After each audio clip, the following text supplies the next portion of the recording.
Good evening, everybody, and welcome to the Addicted Podcast number 37, I think, hopefully. Woo!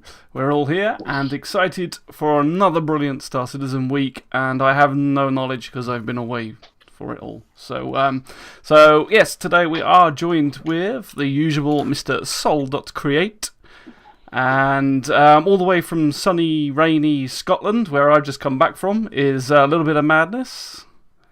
Hello. And we have the usual fantastic one and only guest that we get here. He's a regular.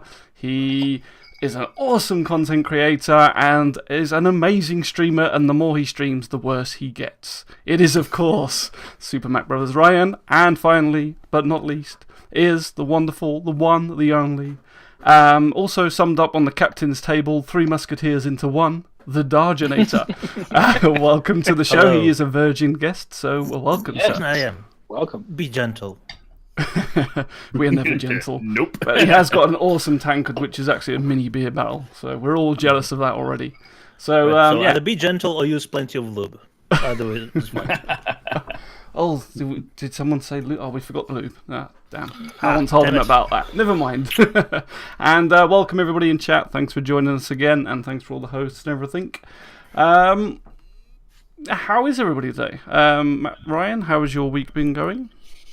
It's Monday, miserable.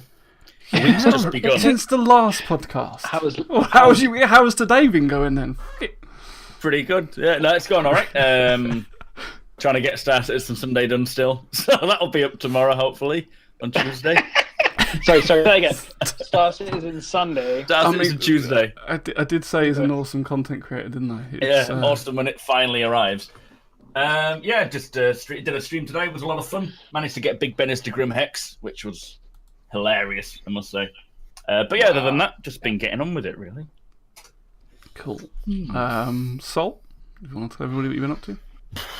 Busy, man. Got a work assignment for the first time with my new stuff. That kept me busy for most of the week. We've been doing some racing. I think I did a stream or 2 this week. But lots more to come on the racing side of things. So definitely keep checking it out. And we'll just keep going around clockwise. Mr. Darjanator, how have you been and what have you been up to? Oh, ever since Gamescom, unfortunately, it's been a bit of a nightmare for me. I was stuck in Germany. I got sick in Germany. And, well, today was the first good day in a while, so I'm happy for that. I haven't touched Star Citizen in 2 weeks now, ever since Gamescom, surprisingly. Unfortunately. So, being on 3 podcasts in 2 days is a bit of an unfortunate event. I have no idea what I'm talking about. So you're just like the rest of us then. But at least you've had two other podcasts to practice not knowing what you're talking about. Yes. You're probably more informed than some of us. And Madness, how are you doing, my friend? Okay, don't talk. Yeah. Oh, sorry. That's the most quiet you'll ever hear him. That's the most quiet. Yes, the microphone. Unfortunately, you have to bear with me. I am using Premier Internet.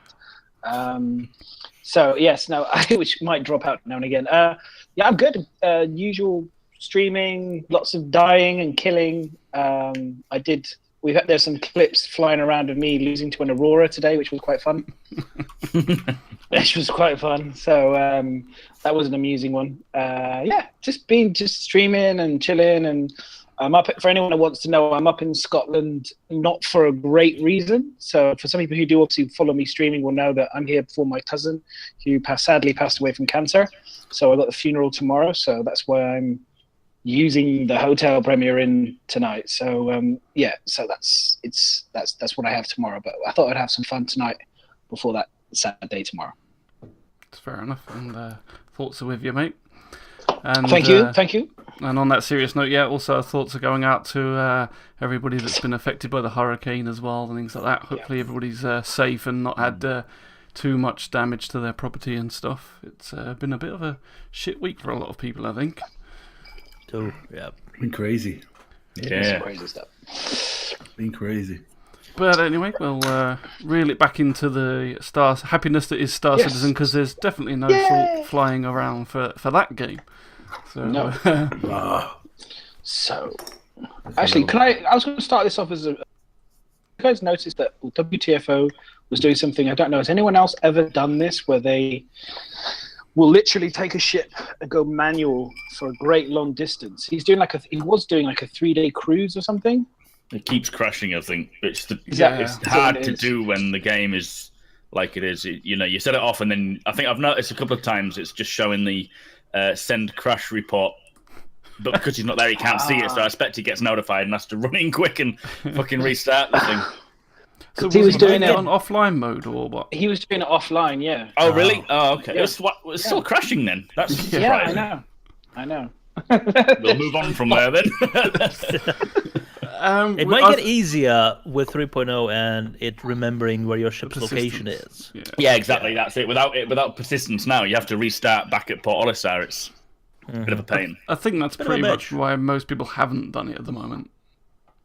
Really. Yeah, I think people have tried it on videos and things, haven't they? Well, I have to say though, it's quite a cool idea, and it got me thinking about like at the end of the day, there are going to be there's a rogue planet in the game. There may be some more, and it does give you the option for doing these long haul kind of trips to go to like a planet or something for exploration. You know what I mean? I think exploration is going to be one of the best things for it. Because I don't want it to be a case of you just scan, you'll find everything quite quickly. You've got to set off on a long, few-day trip, which it'll all depend on the fuel tanks and how far they can carry you. But you need to be able to travel quite a long distance uninterrupted with nothing, basically, before you get to a good treasure find or something worth locating. This gets me to the thing where I was thinking, because we talk about fuel and stuff, and I don't know if it was you or the same SuperMac. We're talking about solar sails. So the idea of being able to either you could do like recharging through the sun or something, so you could recharge your power supply, or you could have a specific ship that is designed to go great distances without needing jump gates. Do you know what I mean? And has an endless supply of power, and to do that trip, to make it this distance, could do like a week, a full 24-hour, and you can have your mates. A big ship, it's got to be a fairly big ship, so you can have some of your mates on board. The Karak come with you. That would be ideal for it because it's going to have its own. Yeah, and it's got those things that fold out. You could attach the sails to that and just. Aren't they? just sew it onto the. Catch that space wind. They're for what do you call it? Jump point mapping. Yeah, as Chris put it. Yeah. Dancing, doing the Very eloquent. Yeah. You could do a rave in a 600i, you know what I mean? Put on some techno music. Pop some space commodities and go for it. Well, that's an exploration ship as well, isn't it? I think they did say that the exploration ships would have that a capacity to go further than the normal ships, whether it's more energy efficient engines or bigger fuel regeneration tanks or in some way. Yeah. But I mean, no, they will. Yeah, definitely. They'll have better scanning, bigger fuel tanks. I think. I mean, for the way for exploration to work, it has because at the moment any ship can use like jump gates and stuff. I think it has to have that sort of feature where you can just fly for constantly without a jump gate and explore that way rather than everything being linked by a jump gate. Otherwise, what I mean. It's not going to explore that much. Otherwise, are you? Really? Well, are we talking jump points or quantum travel? I think, without the use of jump points, I think quantum traveling places and having an active scan going, I think, would be a good option, if that's possible. Right, so you potentially going outside the predetermined confines of a solar system and just going out there. Yeah. So basically, you are heading to another solar system, but obviously that you'd never get there. In between is the darkness, basically. And it could be a mission, or it could be something you've picked up of someone like, I don't know, let's just hypothetical, Miles Eckhart or Rutu or someone else says, we've heard a signal, here's the marker on the thing, we don't know where it is, we don't know what it is, we know that it's X number of million miles away, there's no jump points there, there's no quantum jump there, you have to manually get there. And you have no idea in terms of potentially what the rewards are, what's there. It could be an absolute waste of time, or it could be, it could be the hidden gold or something, and it could lead you to. It could be like a treasure island type thing, where it's a little clue that then leads you to another place, and it makes this huge, long mission to find something amazing at the end of it, which would be so cool. They have said that they want missions to not just be a case of go to A, then to B, and then back to C, or what. You're going to have it so that you go there and then something will algorithmically happen, which will be like you'll get attacked or something will change. So it's going to be a flowing mission. It's not just going to be a case of ABC. It's going to be a full-on. Yeah, so it's like more in the RNG type of way. It could go, you have 4 outcomes. It's going to pluck one of those 4 outcomes that would lead to another thing. There's going to pluck 4 different options again, for example. Yeah. Do you know what would be kind of cool though as well? It's like, can you imagine if you go on like on a 3-day hike or a 3-day trip, like. Hey, up, he's gone. Right, so you're stuck and you have to send out a message to get picked up. We'll start that again, because you cut out. Yeah. Oh, sorry. Paused. Okay, so you go 3 days, and then you get stuck. So you find nothing. You don't find stuck. Like a broth. Yeah, and you get stuck, and you need somebody to come and get you. Did you talk that he said sucked? I thought it said sucked. Yeah, I was just saying. Sounds like a good 3 days. 3 days and then you get sucked. Tell me the direction. Yeah, I might use sucked as well. I think it would be cool. I know these. I think it would be cool if, say, you find you can see a signal which is weak. It's a signal like a distress signal, and you've got to set off and find it, and it takes time to get to it. Because the scanners on an exploration ship will be stronger, so you'll be able to pick up signals at further ranges. Maybe a broader spectrum as well. You head off there, and to be honest, if you need to get picked up again, it will be because of negligence of yourself. You'll fucking run out of fuel, or you'll get shot, or something will happen, and then that's just part and parcel of player-driven content, is that if you need to be rescued, that would be a mission for someone else, and then you'll be stranded there, and have to wait for rescue. But it could just lead on to multiple variations of the mission, getting attacked, not getting attacked, finding something really interesting and unfolding more of the lore. So many possibilities to it. Because they did mention very earlier on, didn't they, that you would be able to. There were going to be some, like, they've already mapped planets and jump gates, but they're not necessarily going to be on the map as a discovered thing, and then people will be able to go and discover them. From what I understand, the star map only has 90 systems on, and there was supposed to be 100, so I think 10 of them are hidden, and it's up to us all to find it. I think it's going to be a lot more than that, and the star map as it is going to be a lot less fully discovered when we get all of it. Yeah, no, that's true, and obviously you over don't time, think we'll see them all at once, especially because jump points aren't a permanent thing. You need to find another instance of the jump point when another one becomes inoperable or useless or just collapses on itself. Yeah, because you're going to have to keep remapping them over time. Some of them will be unstable, won't they? And you have to. So it'll be a full profession for exploration ships, all like the Carrack, to remap these jumps. And obviously, if it's only a big jump a Carrack can go through, I don't think they can go through medium, can they? I think a Carrack is a medium. Is it medium? Still medium, yeah. So you'll still need small jumps to be mapped, and there's a lot of work for exploration ships. Explorers, that's the one. It's a lot of work for almost every single profession, to be honest. So they actually said that the jump gates were going to get destroyed over time, did they? Yes. They will get unstable and they'll start collapsing, and sometimes you'll need to remap them again. It was when did these talk? Was it a 10 for the chairman that they mentioned this? Probably. Okay.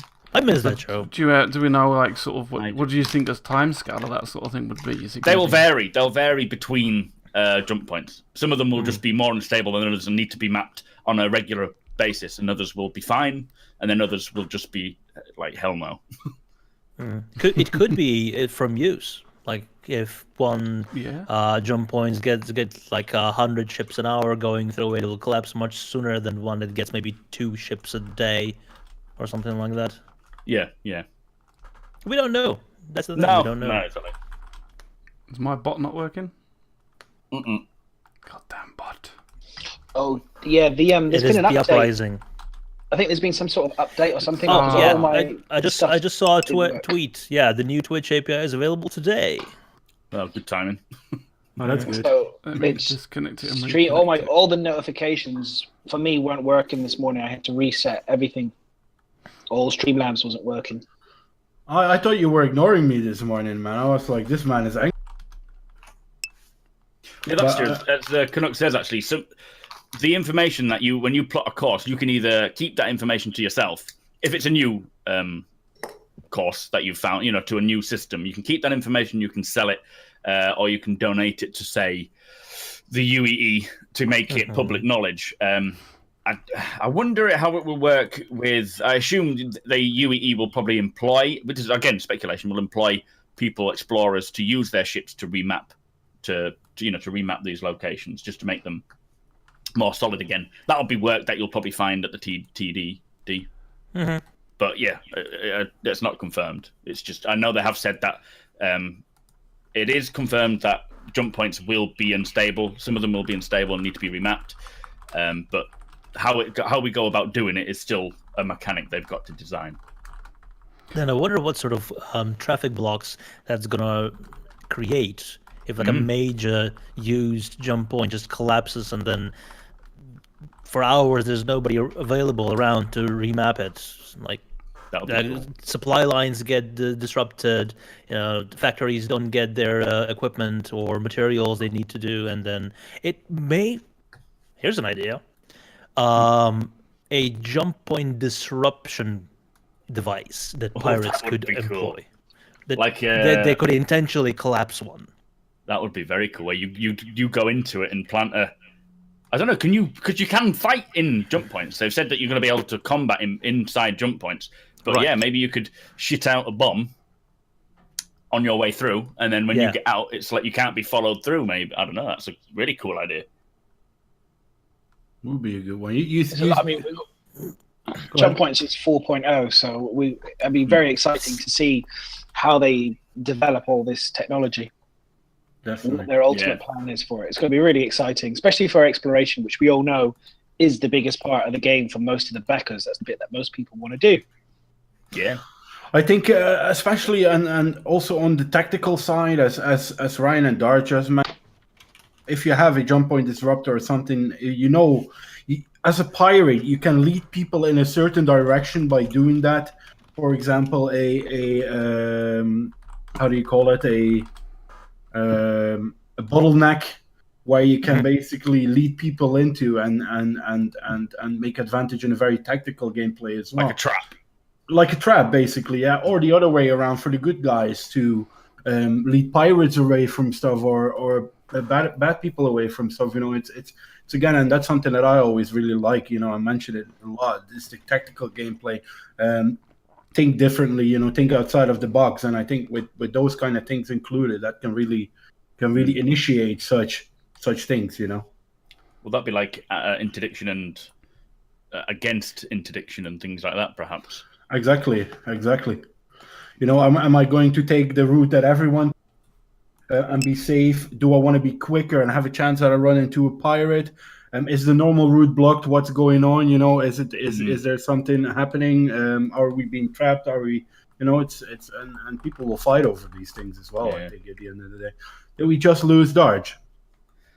Who? No, Darj. You still there? Can you just refresh Discord? Okay. If you. I'm here. Give us the next subject. We'll start talking about it while we're sorting it out. So yeah, the next thing that we can talk about is the Batgirl Ben's Day discussion. I don't know if anybody read it, but there was just a little bit more clarification about the 600i because the question and answer on it was dire. Basically, it left people wanting to just sell their ship after buying it like 10 seconds before. So we can have a little discussion on that. I think Ben so he was away, which he's normally, I think, in charge a little bit of that sort of thing. So he had a hand in like the ship, putting the idea across, having the whole luxury ship concept and things like that. And he just said that they had like a brief to answer, and they kind of said, well, it doesn't behave like the Phoenix does because it doesn't have cargo, and then they kind of left it at that, which wasn't what they were supposed to say, really. So, so one of the things that Ben basically clarified with the 600i is he said that, yes, it's not like the Phoenix in terms of it won't have cargo. However, it'll have other gameplay mechanics instead, which haven't really been discussed and aren't in the game or even in the pipeline as such. But so one of the things he was talking about was VIP transport. And he said there'll also be other luxury stuff added to the game at a later date. So The pleasure cruise, I like it. Yeah, I mean, they sort of related it to Uber, where you can get your normal standard Uber and pay a normal price, or you can pay a premium and have a more fancy car drive you around. So you can pay an extra amount of money, and if you just want to specifically have a very nice, luxurious taxi from one place to the next, you can pay the extra and pay an owner of a 600 to do that. But also VIP transport. They did talk a while ago about having like senators and people of the political parties needing this VIP transportation. So you would be an option for that, and you would be able, like in order to take that job, you would have to have a ship, either like the 890 jump or the 600. There'll be specific requisites. Is that the right word? That's probably not the right word. Prerequisites. Prerequisites. Yeah. So that you can take that job on. Right. So if you want to go on a 3-day suck, you need a 600i. Yes. Otherwise, those hoes ain't getting on. Or you get a different class altogether. Terrible class of. So it's basically, was it Bio's dream job? That's what he was talking. That's basically the game changer. Tour guide, yeah. But listen, as Darsh says, the 600i is the perfect ship because you can sit on your sofa, watch into deep space while getting a 3-day suck. You know what I mean? It's the perfect ship for it at the end of the day. It is the perfect ship for it. They said there will be a lot of. He did say there will be a lot of gameplay for it. It's not available yet, and they've not designed it yet, so that they can't really talk about it. Yeah. But they will have a purpose. Even though we don't have the gameplay, Ryan, we touched upon it when they presented the 600i. I think we said it in a podcast as well. Use your mind, role play. That's what it's all about. Go hang out with your friends and go chill somewhere. For example, there might be a planet where it's very tropical and a lot of water, and where everyone hangs out as more of a social hub. Go hang out there and bring that thing down. You could come in your Hornet and everyone says, "Oh, there he is in his Hornet," Or you could come driving in with your 600i. It's like a Ferrari, It's a luxury product, Yeah. And just like the 890 jump, I want to land that in the water and just have it float there like a yacht. Floating around, yeah. Exactly. You know what? No, I don't want to dive bomb in the water and and just create a tsunami. I just want to gently touch down and have it float around like a yacht, like one of those Playboy millionaires. I hope so. What? And hopefully not flood the engines. Do you know? Do you remember the Fifth Element when they go? There's like this really luxurious where the woman's singing. Fluxton Paradise. Yes, that's the one. And they go to that ship, and the idea is it's a beautiful planet, is amazingly beautiful. That's what I want. I just want them to have this one beautiful, beautiful planet where it's just like luxurious and beautiful and sunny. Goss. 890 jumps. It's a bit like Monaco, but just kind of massive everywhere. I think Goss is supposed to be the luxurious. Yep. That's what you want. Is it Goss? The rise of Star Citizen. Fantastic. Yeah. Can't wait. That'd be awesome. Fantastic. Just made me think of something. My dirty mind just jumped in there. Go ahead. Say it. It's the Bang Space Bus, basically. Like. No. The Mustang Beta is the Bang Bus. The Bang Bus. Can't get many. Well, I suppose you can probably get a few in there in a tight squeeze. You can get about 6 or 7. I've tried, and it It's got steamy windows. It's a bit of a squeeze. Yeah, as long as you're all naked and lubed up, you can move around quite easily. No friction. So, one of the other things that they addressed with the ship, with the whole VIP and luxury thing, is they said that the actual ship itself, so we're talking about with Subsumption in the game and things like that, so the way that the NPCs will react to you. And Ben was also saying that this will also happen depending on the ship you fly. So if I pull up in my sexy little Aurora and say to some VIP Empress, come for a ride, she's more likely to just blow up my Aurora and then walk up to the guy with the 600i instead. Yes. So, well, that's cool. So that's kind of cool. That unfortunately does work in real life. Yeah. Like there is a perceived, like the first impression you give to someone, whether if you drive up in an Audi or a Yugo. Yeah. You don't go up to Red Carpet event in like a Robin Reliant, do you? No. Do you know what would be funny? Is like, I'm going to be the dude that's chatting to a bird and be like, see that 600i? I'm the shitty one just next to it. That's where I am. Like, come and get into my ship, and you'll walk towards it, and then go behind it to the Aurora. Yeah, it's like you get the job, sign the contract first, and then walk behind the 600. But then you got some chicks like a pickup truck with a redneck in it. Some chicks like a nice dressed up man in a limousine or in a Ferrari. You know what I mean? So I think having that diversity there, you know what I mean, is and it will show you your character as well. What Madness says, you know, Madness is the fighter pilot. You see him in a sleek fighter jet. You know what I mean? I'm the transport. And then he goes, he's only got one seater. Oh, fuck it, never mind. Well, you can sit on my lap, he said. See you later, love. Bye. Bruce Wayne made it work with a Lamborghini and 2 chicks. So Yeah, exactly. That's So what he's you know. Batman. So I'm guessing, I mean, there would be a flip side. There will probably be NPCs that wouldn't get in a luxury ship and would pick a less luxury ship, but I guess they wouldn't pay as much, obviously, as someone that's a VIP that's got a lot of money.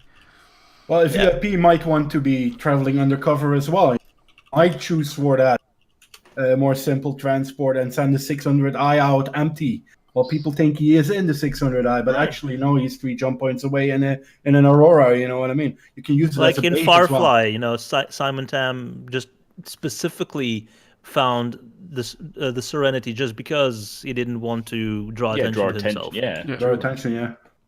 So there's a lot of options for gameplay with this ship. You know what I mean?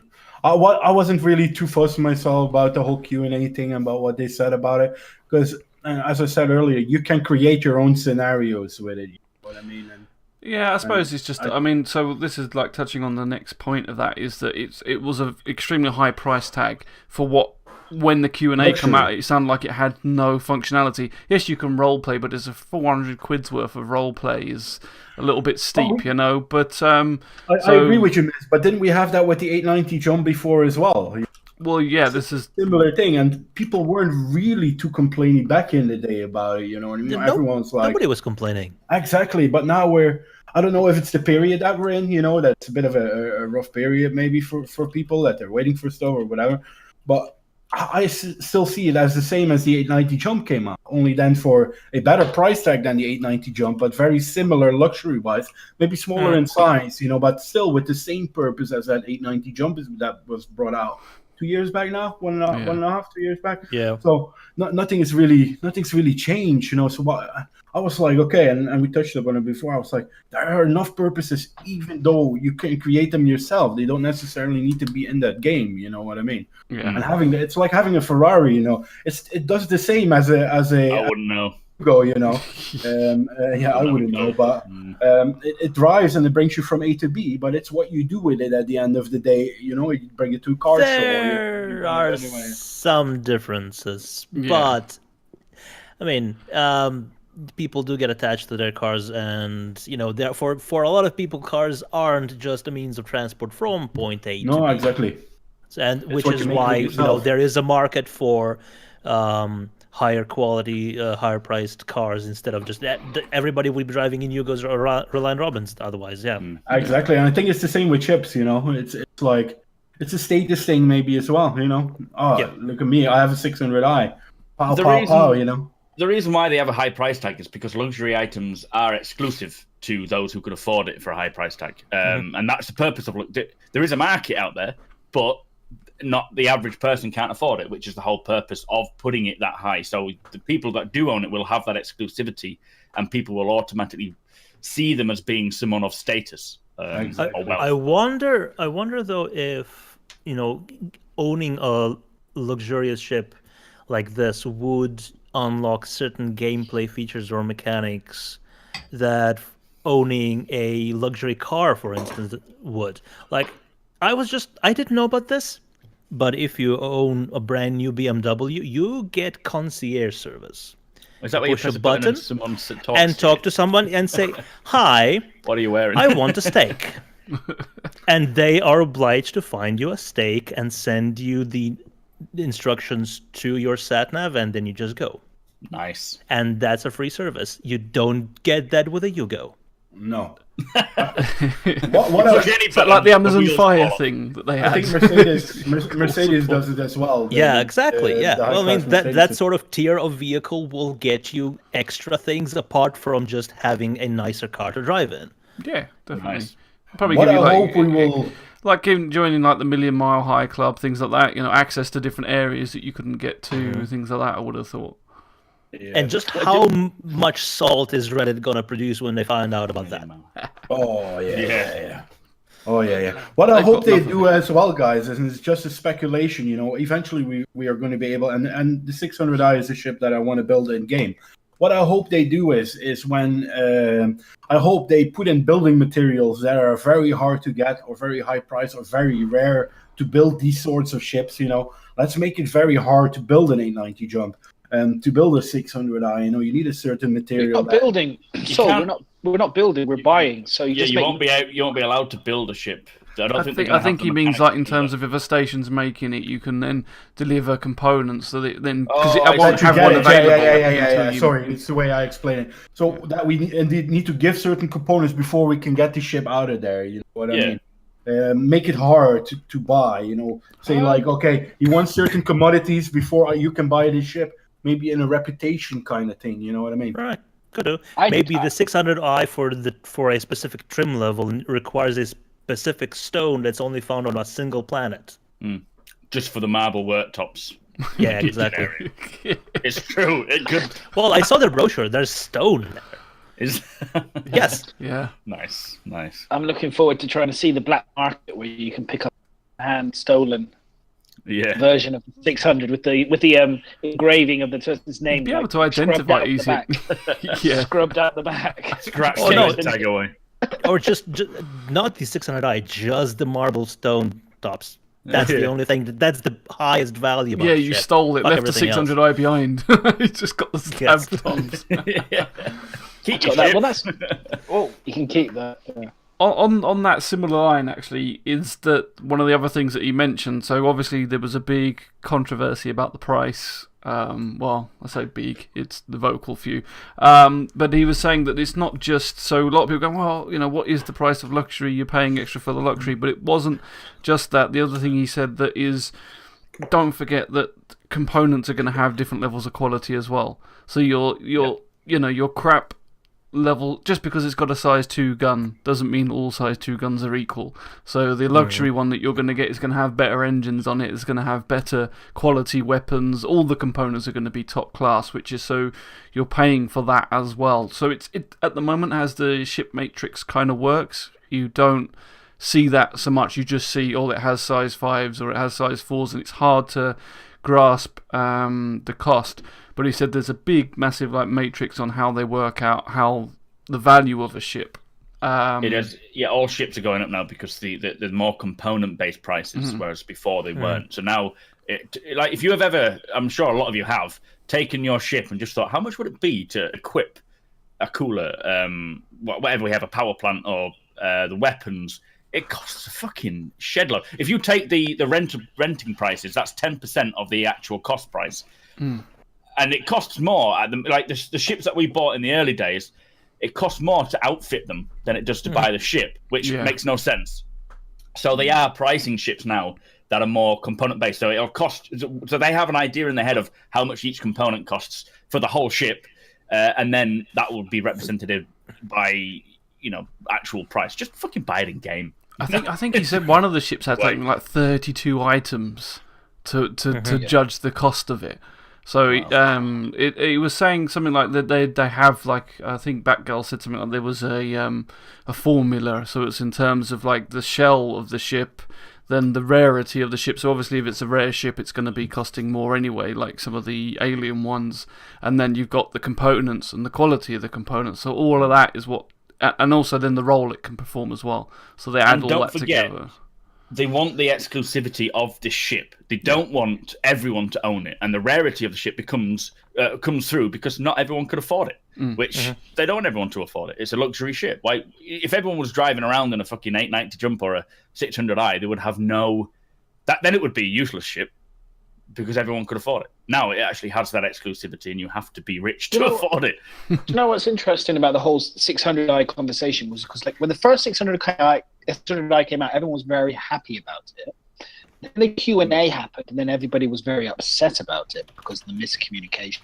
Then as time's gone on, I think people have kind of become a bit more understanding of potentially where the 600i could fit and where luxury becomes. It's almost like it just taken a little bit of a breather. Everyone initially went kind of ballistic on it, and then suddenly a few people said, well, what about this, and what about that, and maybe it could be used for this, and actually it's this, and it seems to have exactly, man. It's, you know, people. It's people using use your role play sense, you know, as well next to that, and that was why I was so surprised in comparison with the 890 and the Phoenix. You know, they are similar purpose ships, you know, and you can think of many things. You know, we've joked about it earlier, Bang Buzz, with it. You know, think of something and you can do it with it.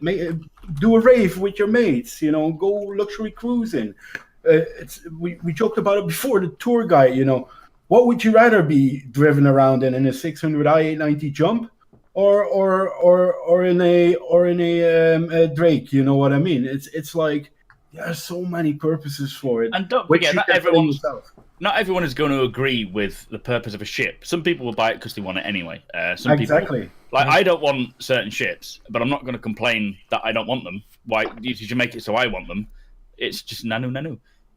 It's you know, it's just the way it works. That's the whole point of ship. Yeah, I do. I think there's an element where you've just got I mean, people are just so quick. I mean, it was a concept sale for a start. So to go so crazy over a concept sale before any details had really come out, even after the Q&A, it's still only a small discussion after it. People, I mean, that should be a lesson to people just not to just jump straight down. So you go, oh my God, this is unbelievable. What are you doing? It's, you know, they need to wait. There's so many mechanics that we don't have already that aren't in the game or haven't even been discussed, which we just need to wait and kind of see how they develop, I think. Yeah, they'll bring much more purpose to ships. Yeah, right. Start coming in. And you don't necessarily need to play the game's meta, you know. Look, role-playing servers. Your voice just went. We lost you then. Start again. I'll look at it, for example, the GTA 5 example, where everyone plays GTA 5 in a normal way, but you also have GTA 5, the role-playing servers, you know what I mean? So there's so many ways to go in, and there will be people, I think especially in the community that we are in, that are very role-play driven as well, you know? So you can fill in things yourself to do with that thing, you know? I would want to have it, I would want to buy it, you know, eventually in the game. And I hope that it's going to be a grind, you know, and that I can eventually say after half a year, damn, I've worked hard for that 600i or for that 890. I got it now. You know what I mean? Hey boys, let's go hang out somewhere. You know what I mean? Or let's go chill in it. You know, it's. I hope we really hope we're gonna see such a thing. Yeah, there needs to be a reason behind the ship. Sorry, I'm not actually paying attention. I disagree though. I disagree. I don't think every ship should have a clearly defined purpose or reason. Yeah. Why? I agree with Why that. can't the ship just exist because it's fucking nice to look at? Yeah, I'm kind of with you. I'm with you on that, because there's also an element where if people moan about, I mean, I said it's a high price, but I also think that it's up to fucking them what they want to price it at. And it's up to you to decide whether you think it's worth it or not. What it's worth for you. You don't need to buy it. You don't need to buy every goddamn ship. Yeah. You don't have to pay that. I'm on about not just with currency. Completionists do. I'm on about in-game. Well, screw them. That's up to them. Well, then they have to save. No, because even in-game, they have bigger problems. It can be expensive, and if you really want it, then that's something you're going to have to save up and get. Well, if that's what price they want to make it, then what's the problem? But I want to get back to the point which was made, is that you don't believe that every ship should have. Would you say a purpose? Did you say in the game, or it should just be? Yeah. It doesn't have to have a purpose. I disagree with you on the principle of it being a game. I firmly believe that every ship should perform to a high standard in certain field. I think otherwise, I just think you end up you genuinely just get trophies that sit in your hangar. You know. But those need to be there as well, man. That's next to the ship, and I see both sides of the medallion. But the trophy ones ships that have no purpose. But the trophy ones, and you can think of that purpose. But then they have a purpose, though. Again, the point is, if it's a trophy ship because it's a beautiful-looking, gorgeous ship that's got luxury, and it's going to be sitting on your 890 jump, it's going to be sitting on the ocean, that has a purpose in that sense. But just having ships for the sake of ships, you end up getting things like currently you've got the Herald, for example, which they've given away, and we use this as an example. Beautiful-looking ship, but at the moment there's no real mechanics for it other than just the fact that it goes in a straight line pretty quick. It's kind of pointless, really. But because it's not there yet, it's something because that they haven't developed the mechanic for it. Exactly. Yeah, but that's it. But that's my point. So basically, what you're technically saying is have a Herald with no point whatsoever. It's not good at anything, not great at anything. You know why we have a Herald? Shit. Because the forums, the Spectrum, and Reddit wouldn't stop bitching about it. Right. That's why we've got Star Marine as well. I think the best bet is to get any ship that is ready in the game because it gets the weapons and so forth. Well, not the weapons, but it gets the ship balanced. It gets the bugs found. Because don't forget when the ships like the Starfarer came in, everyone was clipping through the floors, the walls.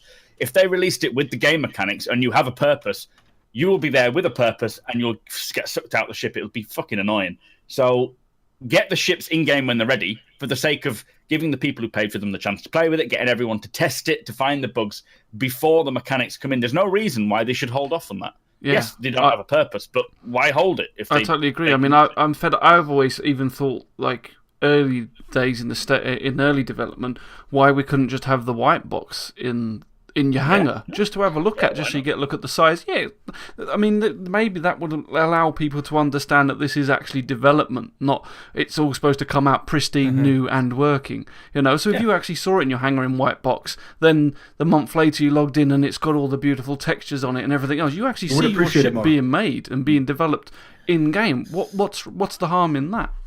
Oh, there's a lot of harm in that because then you get people who don't know about it thinking, oh, right, so Star Citizen ships are supposed to look like something that came out of the Nintendo 64? True, but we already get that anyway, don't we? We can't control the masses. Yeah, you can't not do something because people are too stupid to understand things.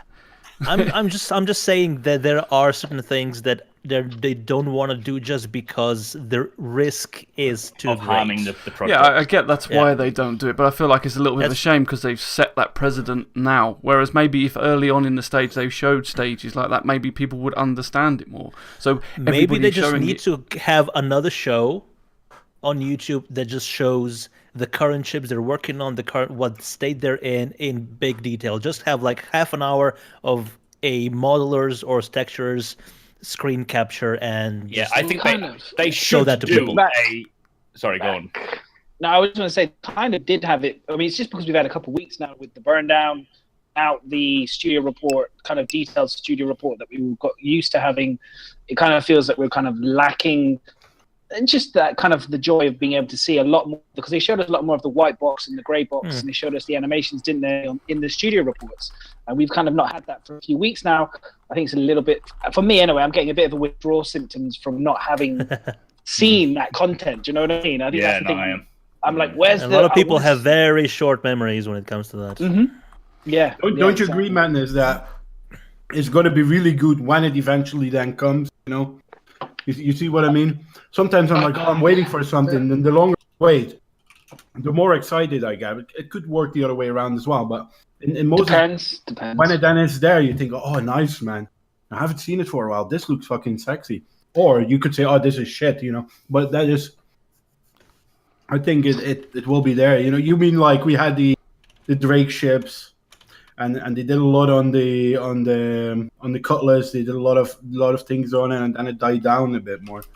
I think what Darsh has, even if it's 5 to 10 minutes at the end of a ATV, where you say, "Hey, these ships we're working on. This is what happened with it. Deal with it." That's it. That's the problem. The reason we're not seeing that is because of what I just said. They don't want to show anything off in an unfinished state. They want to get as close to polished to showing it, and I think that's the shame, because we were supposed to be seeing the development phase, but because of people whining and crying and saying this doesn't look great, or every time they show a HUD and then go, oh, the HUD looks crap, people cry about it, and then we don't, so they don't see it. They don't show us it until later on down the stage. Fuck if they do, fuck if they don't, basically. Yeah, it's a catch-22, definitely. They can't do anything about it. that's why you have to grow a bit of a thick skin and just kind of like. I think they just gotta literally. At the end of the day, Chris has been very clear when he first came out. He said, "Look, I'm building a game for me. You guys backing me. You're backing my dream. We can all fucking bitch and moan, but at the end of the day, it's what Chris and the guys ultimately believe in. And whatever happens, we're all going to be left a little bit disappointed. There's going to be things in the game that we don't necessarily like, but hopefully there's going to be a majority of it will be stuff that we do like and we do enjoy, and we just get on with it and have a really fun experience, you know? Exactly. And I mean, eventually you'll be able to do the things you do like and avoid the things you don't like. You can choose to do that. And it goes back to the first crevet. The first crevet is always the one that you need to send people to, where it says they're building the game and they're going to make sure that it's, the quality is always going to be the overall thing. And if there's something they think isn't ready and they want to make it better, they don't care about dates, they don't care about holding off. They're going to stick to that. And I agree. Yeah. I might want to do PvP right now, because PvP at the moment, current game mode for 2.6 is great. Let's just say 3.0 comes out. We only have 24 people. Worlds are massive. It takes me 4 hours to find anybody. My PvP experience is going to be shit, because I'm not going to be fighting humans. I'm going to be fighting NPCs. That's not really what I want to do. I will probably end up having to disappear off into Arena Commander to engage with humans to keep my skill level where I need it to be for hopefully for the future when they bring the PvP back again. So, and I will end up switching my gameplay mechanics to maybe more exploration, maybe more cargo.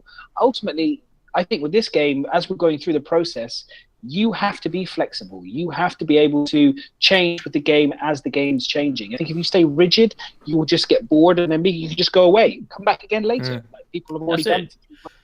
Just test everything new that comes in. I know when they were giving us patches quite often, it was a case of, this is exciting because we just get to test a little new feature, nothing major, but something fun. Now we're waiting for the one big patch. We've had a year of 2.6 and everyone's bored of it. I'm bored of it. 3.0 will bring a lot, and then hopefully this Delta patch will allow us to have more increments of little things that we can all play with. And yeah, it may not, like you say, it may not be something that you want to do, but playing with it and testing it will help the development of the game. But this is what we're supposed to be doing. We're not now playing to get the game. We're paying to help them test to make it a better game. But this again goes back to what I was saying. This is like, people keep saying it's a game, and I know you can play it, so technically you can class it as a game, whatever. But it's not. It's a tech demo. That's what we're doing. And when 3.0 comes out, it's still a tech demo. What we're doing. I wouldn't say tech demo. It's the alpha, but it's in development, because a tech demo is basically just demonstration of what they can do. It's not what they're working on actively to make into the game. It's slightly different terminology, but yes, it's not a game. Yeah, it's more you're testing the technology, and that's what they're doing, and implementing different aspects of the technology for us to then test on each patch. Is kind of what I meant, I suppose, by that. But yeah, it's not. Yeah, I know you mean tech demo is more of a finished thing that they've shown off, but yeah. Well, somebody just mentioned in chat, which I thought was quite an interesting one. It says Rilo Star. CIG should bring EA or Ubisoft on board to get Chris Roberts back onto a proper schedule. No. Fuck no. Okay. Oh, Jesus. So many times that we've been burned by EA. Shoot him now. I think he missed Kappa at the end of that. I think what he's trying to... Yeah, I was going to say Kappa, yeah, exactly. I think what you're trying... No, I completely agree with the guys here. That's not a good idea. But I do think what you're saying is like, sometimes not being held accountable to a timeline and stuff does mean you just get carried away and just carry on and go on and go on and go on and go on, forever.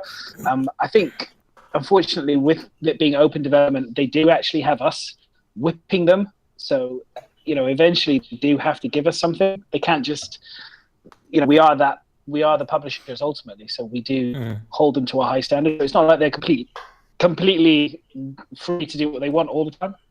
Well, no, what we do say, they take in, like they said, they always read forums, read even Reddit, even though they and they have people watching the podcasts, So yeah, exactly. They always are taking our and they change it as they see fit. Obviously, they're not going to take everything we say and go like, okay, because it could just be opinion, it could just be someone favors it in a certain way. But it is important that they listen to us. Which they do so, and I agree with the way it's being developed. Yeah, they've made mistakes, but they're still doing it in the way that they originally set out to do it. But the problem is we're getting new backers who don't know the original path, and see it and sort of compare it to a normal game, like a normal development game with a producer and so forth, which it is going to fail on because it's being developed in a completely different way. It's a catch-22 all the time. You can't please everyone. You just got to please me.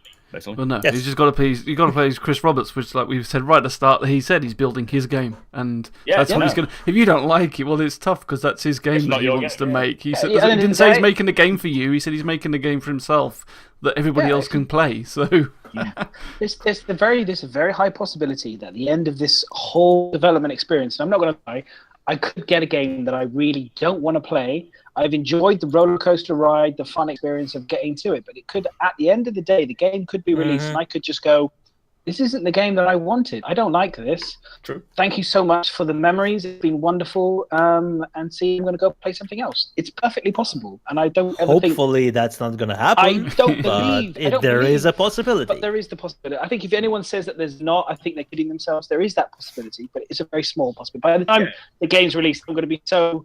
I'm going to have probably a Star Citizen tattoo somewhere on my body, I think, at this rate. I was so close to getting a hint of Star Citizen into this one when I got it in April, but I kind of chickened out at the last point. Well, you didn't put an Aurora at the bottom. I don't mind. Maybe a mirror on this side will be something that's Star Citizen related. So I just was going to bring up, have you guys seen the clothing Sandy tweeted from Jeremiah Lee? I saw a bit of it, quite upper class. Do you reckon that's terror stuff? What do you guys think of? Like the clothing styling? It's a very small capsule. Again, I don't want to kind of read too much into it because it's a very small section of. Looks like he's obviously got hundreds of clothing options here. Well, he did say a while back. I don't know if it was on someone's podcast or on ATV. I can't remember. Basically, he said that because they're like concept designers, they're chucking out and working on lots of different designs over and over again. He said, and the animators or the people putting it into the program to make them are like going, look, please just stop. We can't do that many. So they have tons more available than is necessarily being converted into the game. He did say that. So they're just. I suppose what he does is he just keeps working on designs, and then Chris Roberts or someone look at it and go, that hits the mark. I want that in or whatever. So here's my question then. Here's my question to you guys then. What? Oh, I love it when people say things like that in chat. I'll come back to your question, Big Ben, in a second because I love answering that question. If you could take one item of clothing that you want your character to wear besides a spacesuit, what would it be? Like a casual piece of clothing. What would be your favorite? What would be your thing that you would want your space for your character? A duster coat. A hoodie. Yeah. A hoodie. A hoodie. Okay. A hoodie, man. I just want that sort of rugged, not technically leather, but just like a normal looking combat style coat and combat pants. When Chris was like, stop making fucking combat trousers, I was like, no, I want as many combat choices as I can have. I want to be that sort of, not a full-on duster, but a ragged-looking, comes out and he's got beards and scars, and not multiple beards. I don't think you can. Beards. We won't know. Maybe there's still 930 years to go. Maybe there's. Yeah, you never know. Maybe that's the fashion. In the we saw 3 century. boobs in Total Recall, so yeah, 2 beards is the next step. You can grow a beard downstairs and wear short pants. Papa. As long as you can put sunglasses on it all counts.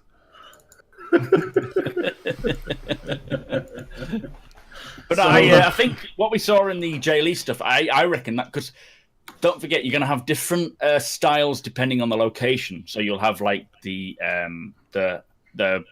blue collar, the white collar, what's the external, the people living on the fringes. Terror will have a very much long gown, like what we saw in Firefly, which I can't think of the actual term. Or where they were. Barca. No. I mean the sort of upper class. Where the prostitute lady was sort of dancing. Barca. Shit, what they called? Yeah, but them, yeah. They were like companions. Companions. Yeah, that was it. And they were like, they were like, it was like, very, very. It was like old school kind of Victorian-esque styling kind of meets. Yeah, the old school. And I think it's going to be cool because when you go to these places, that's where you'll buy that type of clothing. But also, if you want to fit in, if you want to blend in, if you're like tracking someone, you don't want to stand out with your rugged-looking, messy fringe duster coat when you're on a place where everyone's dressed all smartly. You know, you want to be able to blend in. So you'll have to buy that sort of clothing just to have for that scenario. I think that's a good point, because we were talking about the whole luxury ship and that influence in NPCs. Do we think the same will happen with the clothes as well? Oh, you yeah. know, you're going to have to have multiple outfits just to land on certain, not just to land on it, but to be more accepted. Yeah, exactly.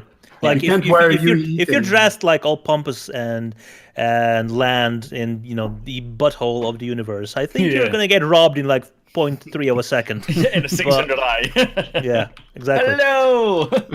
Hello, lower classes. I don't You need all a gun smell. because your bullets just bounce around me.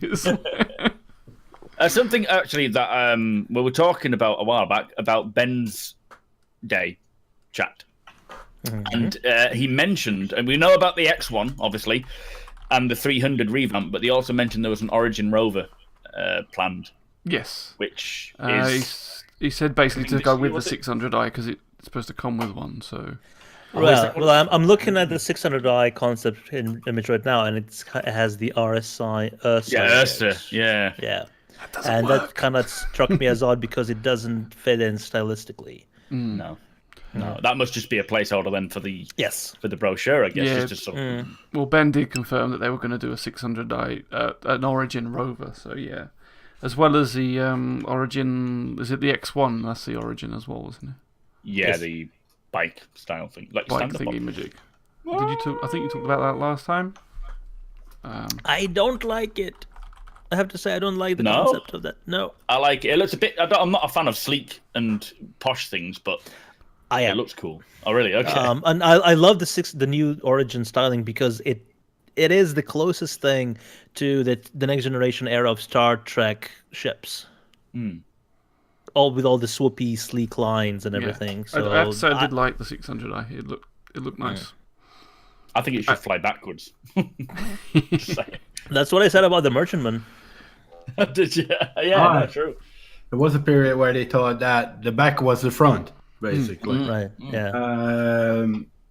Which I wouldn't like. I like the idea how it is with the nose and the seats and top. There was a lot of speculation where the pilot seat would be as well. I don't know if they ever came to a conclusion by now, but I don't think they did. Yeah, For the The Merchantman. 600s.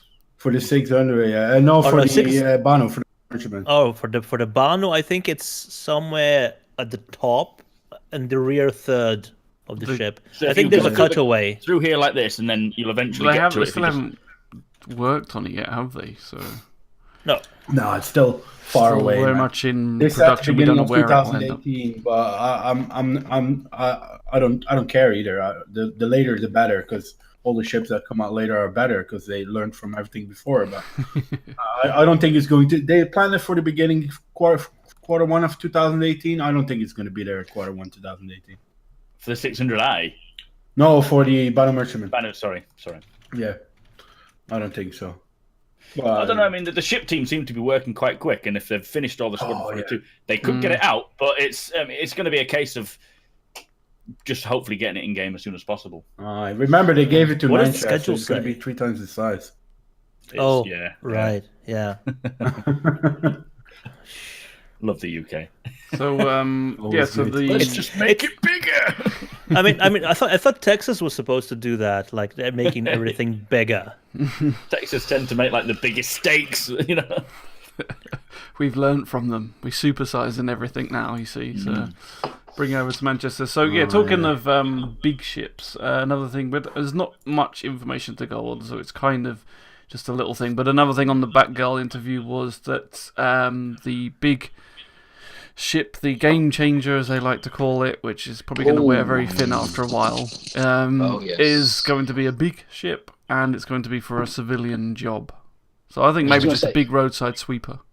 Your game changer and my game changer, different things. That's the thing. What, It's you don't like- think roadside sweeping is important? I don't think so. No. They don't have even roads yet. I I was mean, they're about to working say. on tech. They showed Yeah, it, good but they luck don't with have that one, roads miss. yet. Well, it goes in space. It can clear some rubbish out of space. Space as well. roads, then. Space roads. Like the jump gates, maybe. You Keep them clean. definitely have OCD cleaning, Miz. You are definitely the cleaner of Star Suck all the Citizen. space dust up. To be honest, I mean, the main reason is I have no idea what ship it could be. No. I don't To either. be honest. A lot of people think it's going to be something to help civilians build bases. Okay. Like some form of terraforming, but after a terraforming has been complete.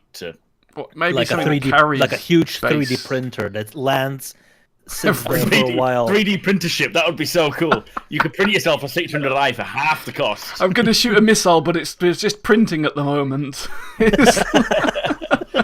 Prints. Prints. Yeah, Wow. no, I have just no idea. a ship that lands somewhere, sits there for a few days, takes off, and in its place is a base. It sounds like it is going to be something that requires a lot of civilians to run it, to sort of crew it. I don't think it's going to be a simple case of 6 crew. It sounds like there's going to be even like it could even be a sort of ship that is used to transport multiple, like hundreds of civilians. But no, It's still, but that's still not a game changer. That's still something we've already. Yeah, like it's people down. are saying, Yeah, like a crane or a big cargo crane ship. ship. All of that's still mechanics that we've got. portable. I've had two suggestions given, which were quite interesting. One was exactly the same thing, was a building ship of some kind. So build vehicles or build something. The other one was a bio-organic ship. A bioorganic What ship. would as in that change? It's not biomechanical. civilian. What's the civilian part of that? And I don't know. That was before, I think, the civilian. Don't ask him that. So like a farming ship, or No, it was literally like an organic kind of ship. I think they didn't know that this whole thing that's going to be a civilian ship came in. I think so. Now the civilian things come in. I think it's probably less a ship likely. that grows Benny's noodles. What Yeah, that about would be cool, what about yeah. like a ship transporter? So you can fly your Aurora in like you get like ferries where you can drive your cars in and it takes you from place to place. Yeah. Maybe a ship transporter so you can actually load your own ship in, a single-seater ship, maybe a Cutlass Freelancer at the biggest. if And it then is that's well what I thought oversold it. the hulls were supposed to already be capable of that. Hulls, I think they said would have the option to do that, wouldn't they? But yeah, that wouldn't necessarily be a full ship. But it would be a broken down sections of ships. I would Alright. say that was. I don't know, maybe. I mean, he said he's not overplaying it. Like Batgirl specifically said, you've been known to overplay things and make it sound a lot better than it is, and he Yeah, said he he's does. not. He So hypes things. we'll see. It could well be something to do with. I think maybe it's going to be closer on the building front. Maybe something that can build stuff. Maybe mobile build stuff. I don't know. Like a McDonald's, portable McDonald's place. No, not food build truck. a burger. Yeah, Food truck. yeah, definitely. Taco truck. Help build components for outposts or something like that, possibly. But That's anyway, it, no. we like I said, we have not really got any more Building- information, so it's I think a building ship would be cool. Honestly, we've got like a repair thing, so it's not But far. that off. would mean, as soon as that ship is introduced as working in game, that would mean that players will get to choose where they build their own outposts. So Yeah. it won't be just predetermined by the CIG Unless it's level designers. unless it's a space station type of thing, It's a not a floating planet base, but an actual insurance space ship. base. I'm thinking What if building it's space stations. What if it's a terraformer? That would be great. A terraformer would be amazing. Ben did say that too many planets have already been Yeah, terraformed, so it's. I it's not think gonna be that. think it's actually going to be a case of if you are in the fringes of nowhere or planet side and you need a ship making, they could, your insurance. You have to go to a certain insurance broker to get a ship. They would be able to come to you and drop your ship off. A floating What about insurance 3D ship. printed on the way. Yeah, yeah. Plastic ship. what I about need another one. what about if it was like a floating water world type of experience, like a fun park ship, Oh, we already have Theme that park with Oh, ship. a theme park ship? Do you know what I mean? you How have cool the- would that be?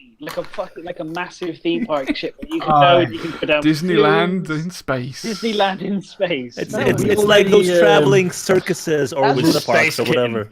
Space Kitten That's Land.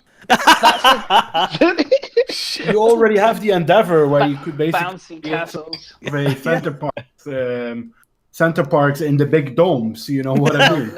That's a center Yeah, park. You heard it here we first, thought guys. we thought Space it's a Kitten Land. greenhouse, but no, it's a big top tent or whatever it's called for a Hotel circus. ship. Exactly, a hotel ship with a daisy. Yeah, we could have like all different kind of restaurants and like food, Yeah, I can see that. resort, Hookers. theme park. Like a cruise liner. Yeah, but more than that, though, just like a giant city that's just for A the mobile theme park. station, basically. Yeah, like a massive. Or station. maybe it will be Lost in Paradise. We Mhm. sound like we're trying to actually create ourselves a ship. And we're like, Yeah. all We just CEOs get all the just trying best to put bits and ideas glue it down. together, Yeah. and then you've just got this flying monstrosity that's 3D printing Hello Kitty chop, chop. cats Yeah. in space on a top hat with a water slider. It's the fifth element, exactly. And Oh, terraforming on the too much. way. Yeah. Okay, so Farming we'll move equipment. on from that. Yeah, oh no. Just keep guessing, guys, in chat. Just keep throwing guesses. It's like listening We've to got to what hit people it. think. Like law of averages, we've got to get Exactly. there sooner or later. Send all Someone's your gonna get It's like close. a million monkeys on a million typewriters will, in a million years, write the collected works of Shakespeare. Yeah, so 77 monkeys watching a podcast. Yeah, We can we'll get- eventually guess what shit Ben is talking about. And when we do guess it, we won't freaking know anyway. They'll change it. They'll be like, all right, they'll guess it. Let's change it up. Oh, disposable hero! Don't let the community going to end up like Homer's car for 7. Yeah, that's exactly what's gonna happen. Exactly right. Good job. Good shout. Okay, Right. so Actually, here's a question for you guys, because I was looking on Reddit, and I hate my when God. I read this sort of stuff. I know on Reddit, but this person says, "Hi Reddit, sorry to be a Hi. total noob. Hello. but I could do with some points. My first 15 minutes have been probably the worst 15 minutes of Of any my life. alpha or any game that I've ever experienced. lies. My experience as far, I've been purchasing problems galore, terrible. He talks about saying how the game sucked, not knowing how to fly, can't seem to find a tutorial. Everything online seems to be really old. Can somebody give me some pointers on what is a brand new player? Any tips? People weren't very helpful. He said something about people in the game telling them to get good. I would never do such a thing. Who would do such a Did he thing, really Madness? do Such a you thing, madness man. by any chance? I would never do such a thing. I was wondering, does anyone know anyone? But the problem is a lot of people, I myself especially, have been refraining from doing any sort of tips and video guides because we're so, in theory, supposed to have been so close to 3.0 for a year. I feel like it's a lot of people have just not done it because Yeah. we've been expecting 3.0 constantly every month, pretty much. And it's like, oh my god, a year's gone by and there's no content being given to people. It is pointless making tutorial videos, as miserable as fucking. Yeah, I've done a few, I- So many, and then like, it I did changed, too. and then it had to do I it did all too. again, Yeah. and then I And did there's it still again. no 3.0. Yeah, Things will change. Things are going to change. More mechanics will come in that will just change things up. So This is whose responsibility ultimately. This is the thing I was wondering. Is it our responsibility, the community, ultimately to be creating tutorial videos for people to make things simple, or is No. that responsibility should, in theory, be on CIG? it's CIG, our and they responsibility while it's alpha. Because, and I mean, this person that says they've played loads of alphas, well, what ones? Because I've played quite a few early access, which is beyond alpha in some ways, and they don't give you tutorials. They really don't, and it's watch other people and learn that way. No, I'm not saying that CIG shouldn't, but they said they're not. It's not their focus. They have said this. They did a tutorial. It didn't work. They said it did more harm than good. So they took it off basically. But you can already see in the Chris new. Roberts actually said recently, I think it was in an interview with a German magazine or something, that 3.0 will be akin to early access. I think it was Eurogamer. Yeah. Yeah, Yeah, just seen that 3.0 article. is Yeah, I going haven't to read it be- yet, but yeah. this is one of the reasons why they are taking so long over it, is because 3.0 will be the portal to Star Citizen. It's going to be the demonstration of what the game is ultimately going to feel like and play like, which is why they're taking so long over it. And it's important that they have got this tutorial hints system for new players, because the thing is, back when they were creating the alphas, like the hangar module and stuff, there wasn't a lot of information they needed to put out there, and they told us, because everyone was watching Wingman's hangar and things like that, so they told us how to do it and they showed us how to do it. When there's more millions coming in, and then again new people coming in, 3.0 we'll see a big insurge of new gamers. Yes, it is kind of our job to do that. We take it upon ourselves, but it's not our job per se to educate the people on how to play the game. It is up to CIG when it gets to 3.0 to actually show using a hint system, which I think is a good way of doing it. It seems to work. Just like you see in any game you get, any new game you play, the first 10 minutes is a tutorial. Yeah. Mm-hmm. You play through this little section with hints and tips and what key to press. And I think it's important to have that. It's not our job, but we take it upon ourselves to do so, and they enjoy that. I like that. Yeah, and like they said, really, like the fact that I've done tutorials 3 times and like published it then unpublished it because it's changed is exactly the same reason why CIG hasn't done it, because it's like they probably think 3.0 is just around the corner. There's no point me putting out a tutorial and then it changing a few days later. So what do you guys think about the fact that you guys play this game trial and error, right? At the end for what we didn't have it. Well, all of us didn't really have a tutorial, and we got it done. I think it's coming back on Madness's original thing. It's the person itself as well. I don't want to burn the person down that posted this on Reddit, but it's on you if you get discouraged by what people say, or if you draw power out of what people say. People could tell me I'm a prick. I could say, or I could think, they think I'm an asshole. You know what I mean? It's the person itself as well. I think that is on the other side of it, and everyone's different. Don't get me wrong, but not every tutorial will work for every person as well. Some people need to hear things. Some people need to see things before they understand things. So it's pretty hard to. Yeah, we all learn with every game. You know what I mean? Learn how to play it. And if a game is too easy and they hand out things to you too easily, and that's just my opinion, guys. Yeah, I wouldn't want to play the game. The harder the game is, and I had it with World of Warcraft in its original days. You needed spreadsheets to get the highest DPS out. That's what I like to see in games. Not like every Harry and Harry short surname can do it. You know what I mean? No. There needs to be in it. Telemetry. For example, with the racing telemetry, get better, learn, teach yourself, get better, or sometimes drop. Go ahead, Ryan. Sorry. There needs to be. Sorry, mate. There needs to be a basic understanding of what key does what. But the grind will not be in learning how to play the game. The grind will be in learning the mechanics that you then execute in trading, in dogfighting, which comes with time and skill, because it's not an MMO like a traditional one where you learn a skill and then you suddenly get better at the actual thing you're trying to work on. That is the grind where you're going to have to do, like, say, for example, mining. If you're going to be mining, you need to be able to locate where the mineral deposits are, which will get better over time. You'll get better at scanning, but that is through doing it, through experience, not through a ranking system. But for new players, there needs to be a very basic example of what button does what, like how to get into your ship, how to start your ship up. Because it's like when I played Armor for the first time. It was a shambles, and it put me off the game. But they've got the hint system. They've got the hint system coming, so it'll be interesting to see. I'll be interested to see if that is intuitive, and also I want them to be able to switch that off, of course, as well. Yes. No. Yeah. I'm right. Yeah. I don't want the hint system all the time. That would be annoying. Yeah, I think overall you've got to have a balance, but I mean we've all agreed for a long time that the website's pretty shit. It's got trying to find stuff, trying to find where you buy your ship, where you buy the starter package, what it all means is not that easy.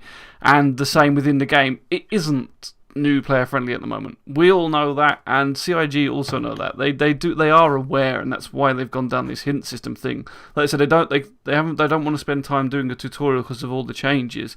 So this is like kind of the balance we're getting the hint system. So yeah, it's a bit rough for new players at the moment.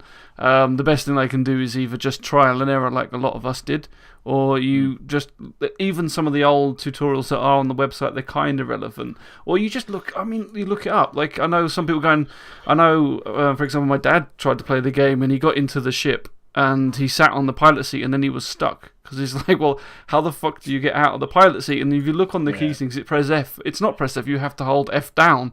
And there's nothing that tells you that. So no amount of trial and error, sometimes you're sitting there spamming the button, you don't find it. So it's not great. It is to be honest, it's not great. But hopefully with the hint system and 3.0, things are going to get brighter and better. Listen, it's very recognizable though what you say there. I said there first time that I started playing. How the hell do I open this door? I still do it now. Yeah, but it's what I said earlier as well, Ryan. Yourself, how intuitive are you? How driven are you to find out something? How driven are you to type? I can't open door. Ship starts citizen. You start mashing buttons, you're going to self-destruct your ship. Yeah, there is an element of that. Eject. No, that's not what I clicked. It's no longer F4, it's Alt backspace. What's the key to get out your ship? Alt backspace. Oh, thank you. Yes, But boom. it's all a learning curve at the end of the day, you know what I mean? Yes, For me, there's a lot of joy in finding out these things as well. I don't know how other people feel about that. But Not when I want to take. Where do I get my ship from? No, but it's okay to find your way around the world, but having to blindly figure out what key on your controller does what, that does need a hint system. That shit, yeah, definitely. That ruins the game experience because then you start doing stupid Yeah, I plugged the joysticks in and I've literally used someone else's profile because every time I look at the key binding list and I think, oh, fucking, what do I put on what button? It's just there's so many buttons, and then you end up Yes, well, especially I'll just because play. on a keyboard you do need the entire keyboard because there's just so much stuff. It needs a better way to Express itself. teach you this. Yeah. Cool. So I don't even know what. We how are it all in started, agreement then. but yeah, we're in are. agreement that it's shit, but it's going to get better. I think. Yeah, we'll have to see what 3.0 brings with the hint. I think it's just important. I think for new people, it's just really important they get it right.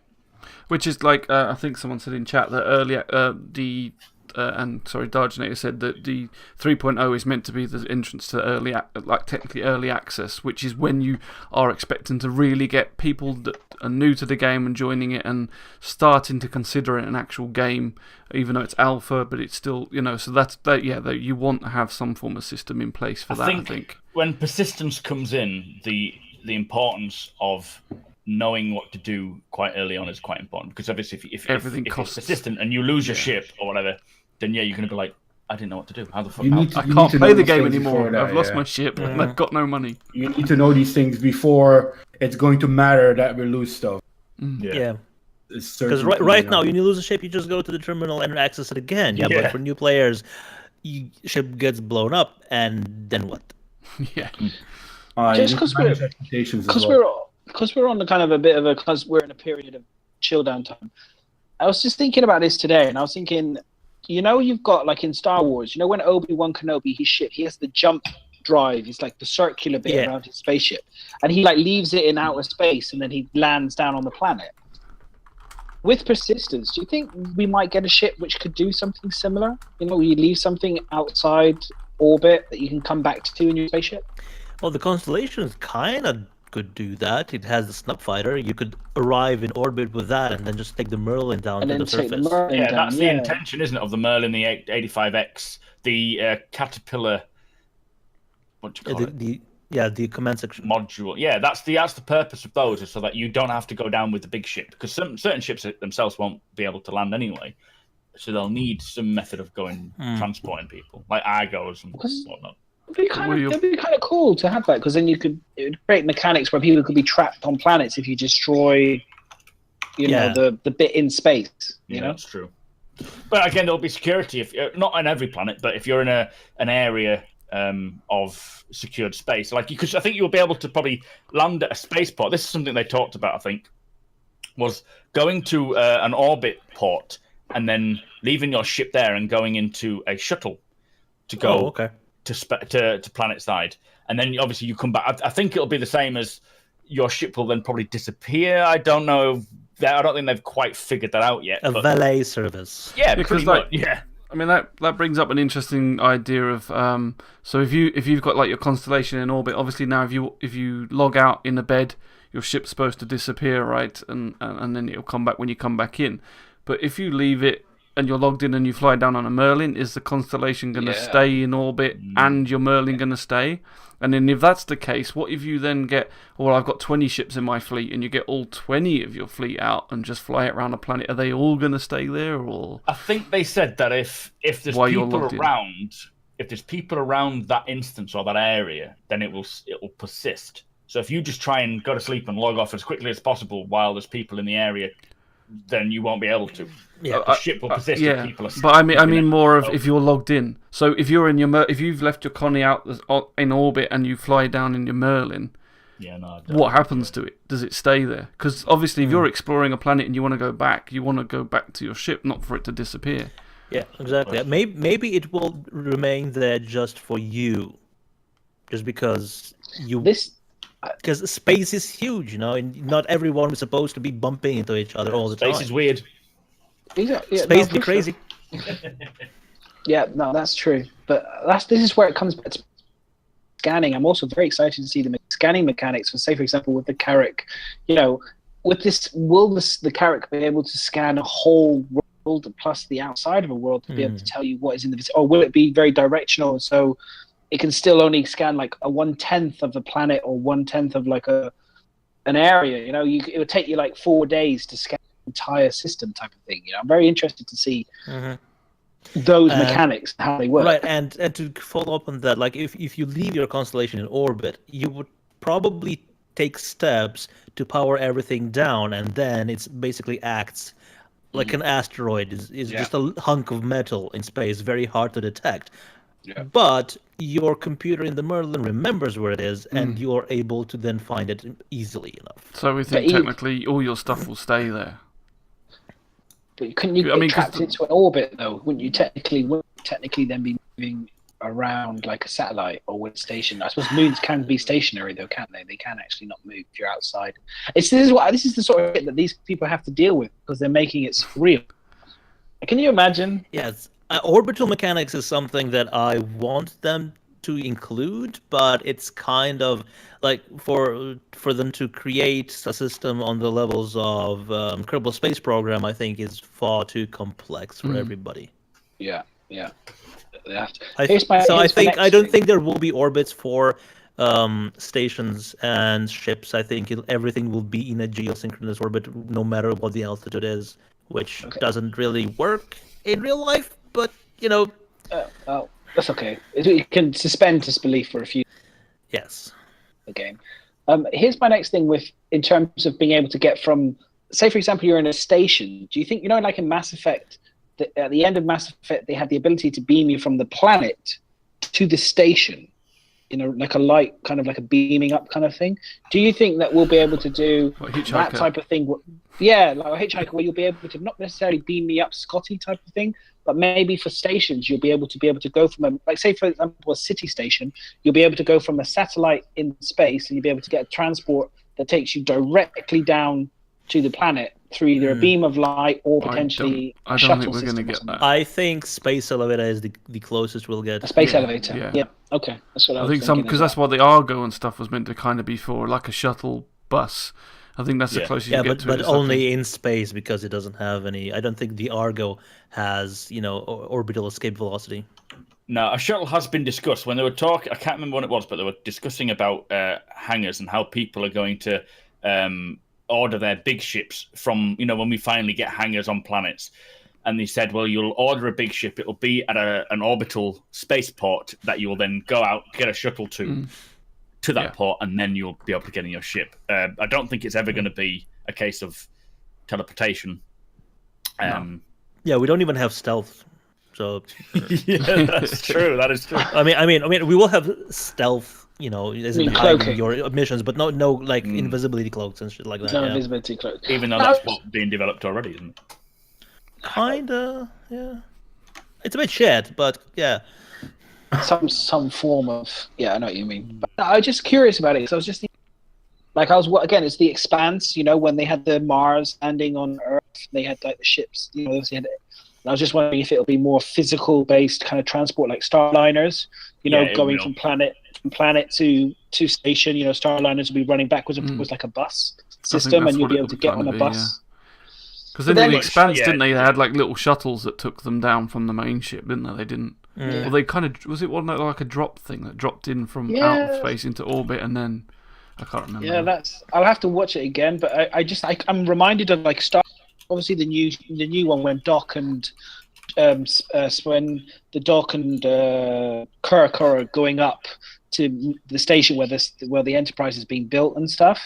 They go up on a shuttle. Yep. And that's what I'm just thinking. If there'll be more of, I kind of like. I know it sounds a bit like me being a pirate and all, but I kind of like the idea of being a bit of a tourist for a day. That would be quite fun. Just kind of like take one of those, go down to the planet. Space taxi, yeah. Yeah, space taxi. Yeah, just I like the idea of it. Yeah, it'd be kind of cool. It'd be quite fun.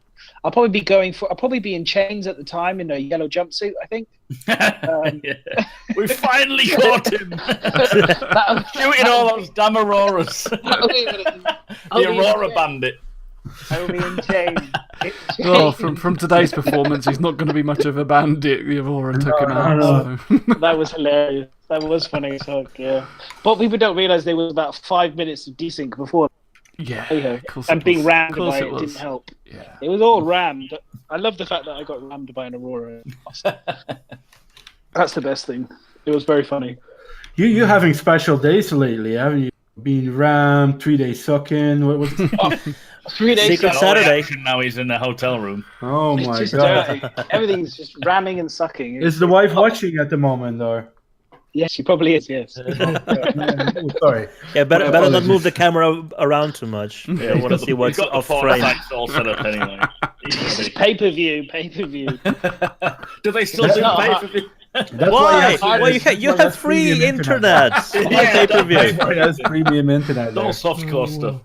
All right, okay, so let's get back on top. So the main focus. Back on topic. I think we haven't actually spoke about anything on topics. We haven't got to ATV yet. That's cool. Yeah. Let's go to ATV. Let's go to the main topic, which is stamina. So the main topic is breathing. So we're all Yeah. just going to have another half hour of just breathing at you all at different processes. Okay, can I get like a beatbox? what's everyone's initial just like gut feeling around the table? Gut feeling on the stamina system, the way that they presented it. What's your first feelings on? I'm excited for it. I'm excited for it. I'm thankful people won't be able to bunny hop and sprint all over the place and still be able to shoot you in the face. Yeah, yes, I'm right.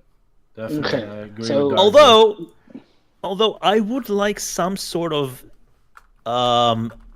they said they will never do it, but I want to have some sort of leveling up system, because if you spend a lot of time running and jumping, you should be able to get better at it.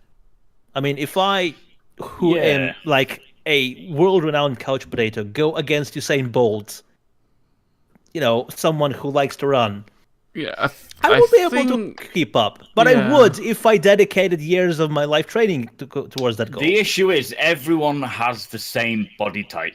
Yeah. You're gonna you're all gonna be way healthier than we are now. Yeah, It's kind of like we're gonna look at it and be like, I'm jealous of my own fucking avatar. What's going on there? Yeah, But I think that's what it'll boil down to, is that technically we're all fit humans that have been put through the mill so that we're actually allowed to be able to fly a ship. Maybe it's like, you know, part of the citizenship thing. You've got to be fit enough to actually fly a ship. So, to answer Madness's first thing, I think I can't.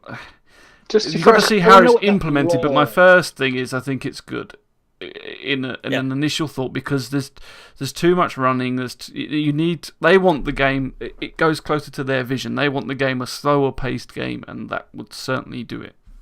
Yeah, So I think that's the my audio initial thought. needs a lot of work, but the actual implementation of what they're achieving for a first iteration, especially, is going to change FPS completely to more in a better direction. Right, more tactical, less bunny hopping. Yes. And something I want to back for this sort of stamina indicator is, you know, in the very first FPS demonstration they showed, you had the visor down and you could see your breath on the glass. Remember that? I want that back. Damn it. Yeah, I hope they get that in there for 3.0, because that looks so cool. Like that sort of thing, though. So this is kind of spinning off, but with the whole. So obviously they've said that everything's going to be part of having it realism versus fun and balance. Like and so I think at the moment with the heavy breathing, like I don't want to walk around, because you said you're going to use stamina when walking around. I don't want to walk around with just constantly hearing my player breathe, heavy breathing into the. It's just that sound is just going to get on my nerves. Does it make you wet too? Yeah, and then is it going to be the same with if you had like a fogged up breath all the time? Isn't that going to be the same? You just never we tried to get these good computers and good graphics, so we got everything looks beautiful, and then it's all just a mist because you keep like breathing on your visor. If you're exploring on foot, you're going to be walking a lot. And it is, like you say, it is that balance. And I just hope that what they'll do is they'll implement the first basis for what we're used to now, where you'll walk around after the first 10 minutes, or 2 minutes, you'll be completely knackered. And they'll be like, that's too much. Let's extend that. And they'll keep extending it until it's more realistic. Because you can actually jog for a good 10, 50, especially if your avatar is that healthy. Mm-hmm.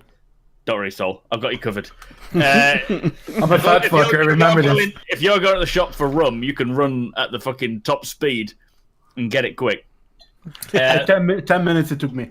But I see what Ryan means. Make the comparison to a game like Hellion, for example. Because stamina is something in Hellion that doesn't really affect it, because you don't run big distances. That's where Star Citizen is really different. But I don't know, man. And how far do you want it when it comes to immersion? And I'm an immersion. Yeah, this is how far do you want to worry a little bit? It should only apply to combat, or it should really affect combat more than anything. I don't think if you're just exploring, it should have that. But didn't they say right a while now? Ago? Sorry, right now they said that normal walking pace when you're wearing light armor or medium armor, your stamina regeneration will be higher than what you use up, so you won't be getting out of breath. But if you start running or if you get heavy armor on, then it'll slowly you'll use up more than you can regenerate. Well, I heard it was something like 2 hours. Heart rate gets up. 2 hours for walking. Potentially, if you start sprinting in heavy, it could be 10. Yeah, it could be 10. And then they talked about how if you're idle, the stamina and stuff. Wasn't it the oxygen? I think it's the oxygen supply in the suit. Oxygen at idle will last 2 hours. Generally, this is just speculation of what they're planning. Oxygen at idle in space will be 2 hours. On a planet running constantly or sprinting constantly, it'll run down in 2 minutes. 10 minutes. 10 minutes. Yeah. But so it's a balance. You've got to find the in between. It's not. Don't take that as a given. Don't take that. But that's all depends on just how much you're carrying around with you in your suit. Yeah, if you're carrying an explorer suit should have more than a flight suit or a combat suit. That's just my opinion. No, true. It will all affect it, and that's good. Depending on the combat suit, because for me, if I was building, this is where I've had this conversation with other people on my stream and stuff. The heavy armor should be built to have more oxygen than any of the other combat suits, because you know that you're going to be breathing harder. No. So that is where Hellion comes in, Madness. No, it should have more. It should have more hard parts, or either oxygen tanks, or it should be better. If I'm designing this kit, I know that the guy is going to be breathing harder, so he's going to need more oxygen. No, that is where how much you can carry. It's not in space, though. But bear with me, bear with me. And for comparison to Hellion, in comparison to Hellion, for example, a industrial armor, let's call it. There are two armor types, as we speak. The industrial armor has bigger tanks on it because you have to work out in space longer. The combat armor has less. But it's not as heavy though. I'm talking heavy, like the heavy armor. I'm talking about the medium armor. Be many different styles of armor. There'll be so, and I wouldn't be surprised if they created some form of armor with a balance, a payoff of some form where you can have like exploration armor. Will have a lot bigger gas tanks, oxygen tanks, to allow you to travel further, but the protection may be less. I see what you're saying by having a heavy armor. It should supply more because they know it's going to weigh more. But and I wouldn't be surprised though that the oxygen tank will be just an attachment point. You could have a big one or have a small one, but then you get another attachment point for something else. Yeah, or maybe just have several small tanks that can also fit something else apart from an oxygen tank, and that's how you yourself get either more longevity in space, or maybe RGB LEDs. I don't know. Yeah, because I think that's how the heavy armor would work. Like, you say heavy armor could have more, you could build it, you don't have the tanks inbuilt, so they're going to be separate, so there's only a limit to what you can carry anyway. So yes, you technically could put big tanks on, but then if you put 2 big tanks on the back of your heavy armor, because you know you're going to be using heavy armor, you've got no room for your guns. So that's why the combat one, you've got to have, you could clip tanks all over you. I've got a solution for you, mate. So here's the thing, right? Okay, so we have hard points for ships. We have size 1, size 2, size 3s, blah, blah, blah. You could make it, the heavy armor could carry a size 3 oxygen tank. I think they will do that in a yeah, but you're still then giving up room for a gun. No. But the point is every piece of armor is going to have to carry an oxygen tank. It's just built into it. So you're going to have a size 1 or a size 2 or a size 2. So you could make the exploration suit and carry a size 3 oxygen tank, and the heavy armor could carry a size 3 oxygen tank. The idea is that both pieces of kit can carry much more efficient, bigger oxygen. It doesn't have to necessarily be bigger in size, but it could be a more efficient piece of kit. Whereas the medium can only carry a size 2 oxygen tank. Do you understand what I'm saying? But in that same argument, if your heavy armor and your explorer suit can both take a size 3 oxygen tank, your heavy armor is still going to use it more because he's using heavy armor, so it's heavier and takes more. He can use it more. I agree. He's going to use it more, but it won't be as bad as if he could only have a size the standard oxygen tank is. That's what I mean. It's always going to be a trade-off with other things, and as well as fun realism. They need to make sure that there's not one suit that can do everything. So you don't want to have one suit that has heavy armor, lots of oxygen. Everyone will choose it. They need to have a trade-off. And super light, maybe. And so, they need to make sure that you have to decide what suit and how much oxygen you need to take for the job that you're doing. It's not just going to be a case of, I want a suit that whatever I decide to do in the next 3 hours, I can work with. You need to think, right, the mission is I need to go and explore this moon to find this. It could take me 2 hours. Let's use an exploration suit because it has a bigger tank. But if you get attacked, am I going to choose a lesser? I think this is why I'm trying to use the different terminology in terms of size points and hard points. It's like, I want the technology to be better. It doesn't necessarily have to be physically more heavy. Right. So, the size... So you could have like more compressed tank, like more compressed oxygen in the same volume container. Right. Exactly. Like a Lynx kind of spray. Exactly. But it's not a question of it's more heavy. It's a better piece of technology for the heavy. And that still doesn't make any sense, because that's the oxygen tank being better would be better for anybody that picks up that oxygen tank. Same as if you have when you dive and you have a nitro oxide mix and things. So it could be that it's a more expensive what you're tank. thinking of, Madness, is the suit would allow you to breathe better, but there's no technology within that suit, at least that we know of, that's better, that would make your oxygen last longer. The technology is in the tank. Then you're creating game metas again, as we touched upon earlier, because everyone will a certain time. What I think you want to create at the end of the day is balance, but also, and there comes the word purpose back in again, you want to use a light armor for quick fighting. You want to use a medium armor for a bit heavier. Then you want to use some sort of a constructor's armor if you're going to do. I like to see different purposes. Yeah, there needs to be that purpose in order for people to make a decision on what they're actually planning to do. And that's, again, sometimes they have to leave logic behind for gameplay purposes. So it would be a good idea what you're saying, Madness.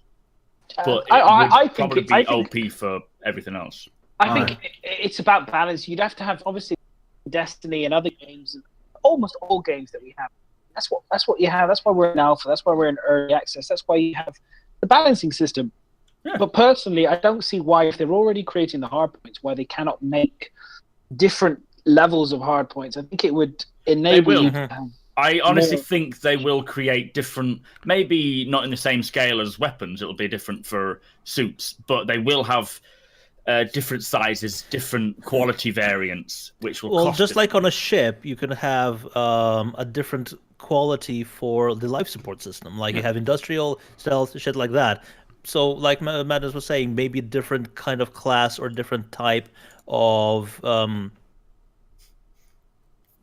oxygen tank or whatever Yeah, for the suit. It's kind of like we said earlier, isn't it? Like More with the expensive. 600i, like the gun, Yeah. the size 2 gun, not all of them are equal. So I suppose, there may well be a case of if, your oxygen tanks might not all be equal, or your suits might not be all equal. There might be one better heavy armor than another one, and that sort of thing.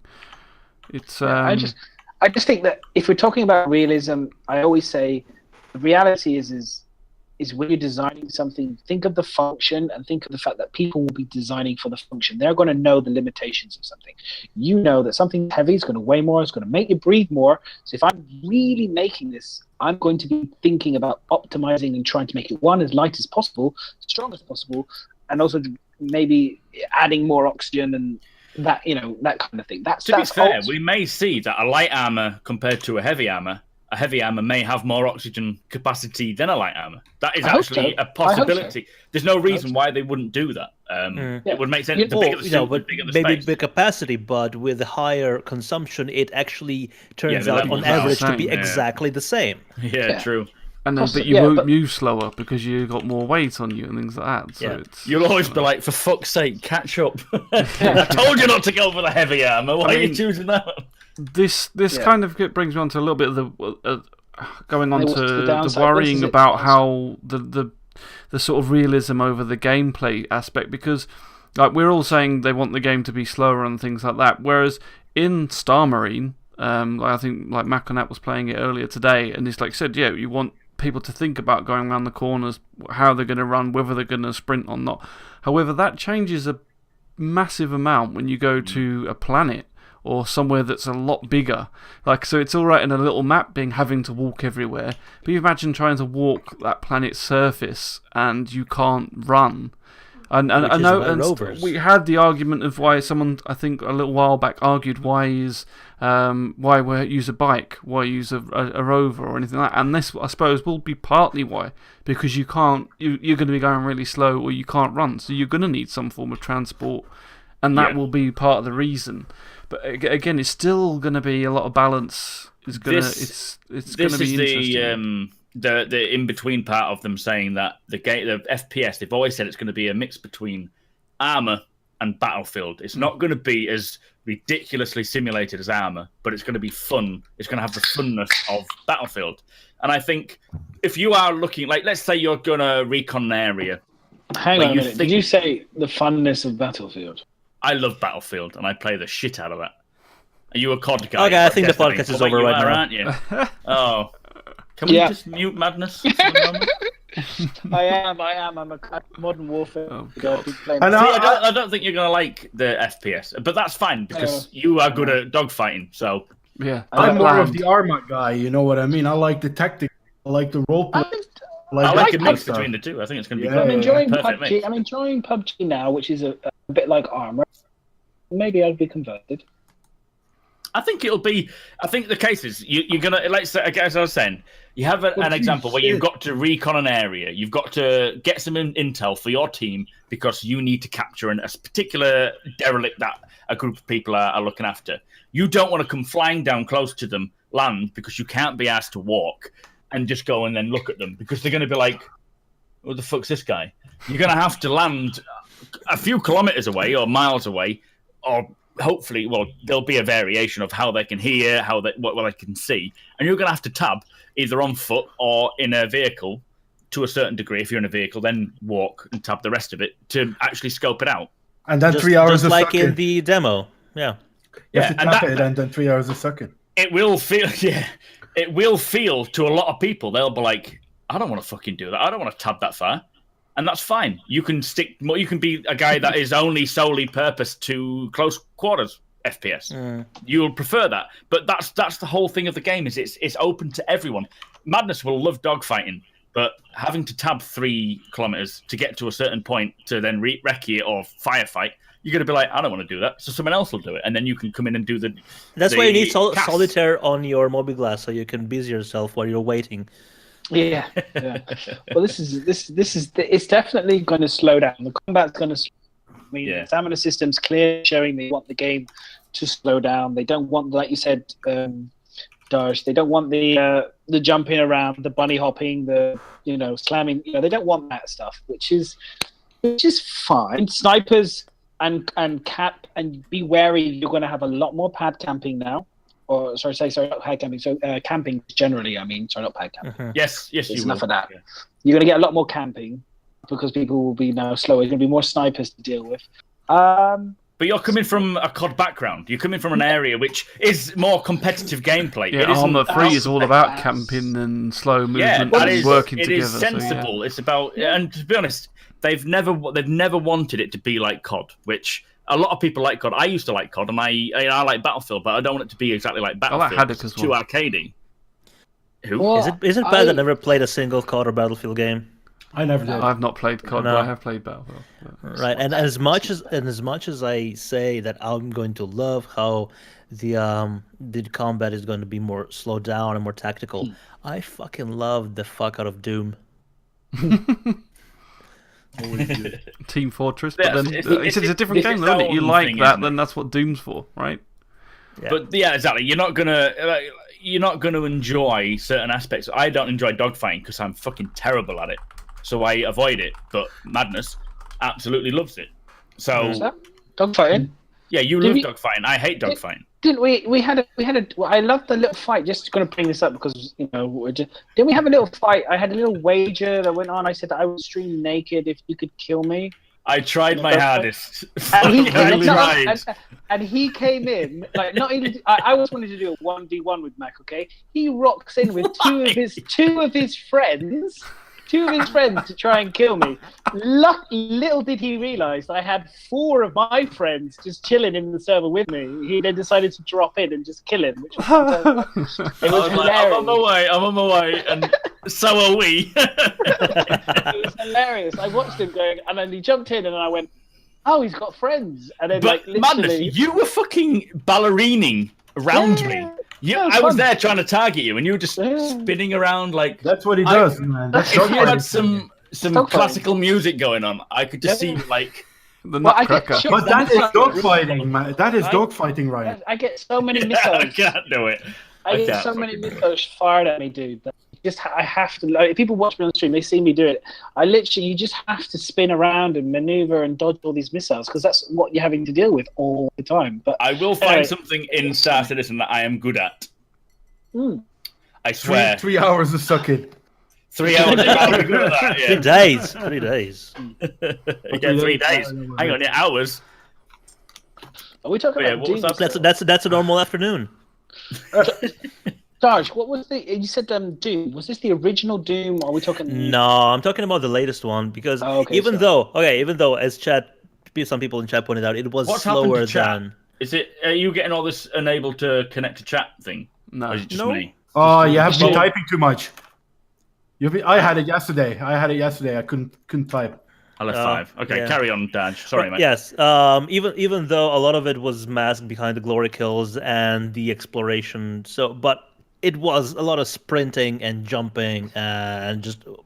If I wanted to survive because I wasn't that really good at just dodging slightly, I needed to run around and jump all over the place, and I love that. But that's something that we will never see in Star Citizen, at least in the 3.0 onwards, unless, which is something I brought up in a previous podcast, performance enhancing drugs that completely boost your stamina regeneration for a short period of time, so you can just have a huge advantage over everybody else. But then when you crash, you just fall flat on your face and you're done for a few hours. Yeah. Funnily enough, Madness mentioned that today on his stream as well. So, like in the Expanse, when they pull high Gs, they have that liquid in the chair that injects in them so that they can take it. So it would be interesting if we had some sort of concept like that, so that you could that what I'm sprint saying? for longer. It's Maybe like- the heavy armor. That's one thing the heavy armor could have in it. A thing that injects you so that you can sprint for longer or something. This is what I've been saying. They need to like ditch this whole G-safe shit and blacking out nonsense. You just need to have it so that literally it's like a really cool effect where the seat just like plugs you in. You get injected with this shit, and it's like whoa, and then everything gets wired, and you're like fucking flying. It'd be so cool. You know what it is, though, Madness. You know what it is, though, and that's That's something. heroin. It's like, and it risks your life. You have to get implants into your you have to choose this as a profession, and you got to get cool implants into It's a yourself. profession and become, to- We should put this to Chris. We should say to Chris, Madness has an idea. Can you just hear him out, please? But serious, he actually does have a good idea. Like, if you're a professional racer or a dogfighter, that could be a potential upgrade for you. It will completely ruin your metabolism and make you die like 3 times faster than a normal person. Yeah, you have like a lazy eye. But you would get an advantage. That'd be cool. I'm the best dog fighter in the world, you bitches. I can't see, but I can move fast. I like. I mean, Jay Lee spoke about how they're not there yet in terms of obviously doing, limbs and augmented parts and like human enhancements and stuff. But it makes sense. Like, if you remember in the movie Dread, where the guy's got his eyes taken out, and he's like the security guy, and he's obviously had the implants into his eyes to be able to kind of track security and stuff. I like the idea of being able to customize your character or your person for a specific. You're making him very specifically skilled for a specific. Ghost in the Shell had that as well. Was it Bucto? Yes. When he got into what was an explosion, and then he had to have his eyes replaced with cameras. Yeah, I love all that stuff. I love all that the idea of like enhancing ourselves. Well, they have talked in this recent ATV about poisons and gases and things like that. Yeah. So and buffs as well. So I wouldn't be surprised. And it comes down to the whole eating, sleeping, drinking, which everyone is sort of either 50-50, I want it or I don't. I think it will be a case of, if you have a coffee, you will be able to move a little quicker, maybe. Just something like a buff, a slight buff.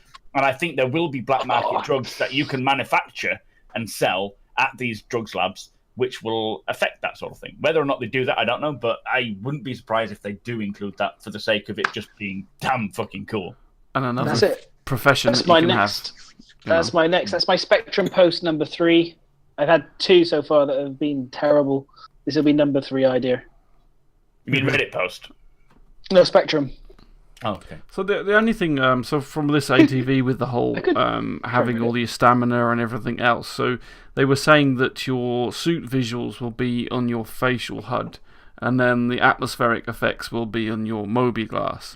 And there'll be ways of telling, so when you come up to atmospheric doors or things like that, you can tell what's on the other side, whether it's poisonous gas and all that sort of thing. The door will tell you, just like in Hellion. But my little worry is this again, the balance thing. Like, are we going to have to just stand there and work everything out constantly? So every time I go somewhere, it's like, well, is that safe for me to work? How much poison is in the air? Will I be able to breathe enough through that? Like, is it going to be like a constant spreadsheet game of working out how safe I can be if you want in different locations all the time? You didn't have to be. Like, what suit am I going to take? Am I going to take heavy armor? Am I going to take explorer? Then can I open this door? And I don't know. There's a lot of factors that they said that's going to be implemented. I think it's which I think are interesting, though. I don't know how you guys. I'm happy for that. Yeah, this is the balance, isn't it? Is you can't please everyone. Like, some people will like certain aspects, some won't. I like the idea of having to decide what suit to take for the job. Hang on, I can hear myself. But they obviously are not all the time. Sometimes I want to play a game where I can just jump in and have action and whatever. Sometimes I want to spend a bit of time and plan things out. But I think Star Citizen will have the option to do everything. So the case is, if you don't want to go into combat, you can just go and farm in an Endeavour if you know someone who owns one. If you want to do a combat, you can go and do combat, or you can go into Arena Commander, you can go into the Sim Pod. But when it comes... Oh, fuck, I've forgotten what I was trying to say now. You talk too much bullshit, man. That's what it is. Right? But yeah, I don't know. I agree with you. I do like having an element of being able to know. I suppose it wouldn't be constant. You wouldn't constantly... Well, would you have to constantly check the atmosphere all the time?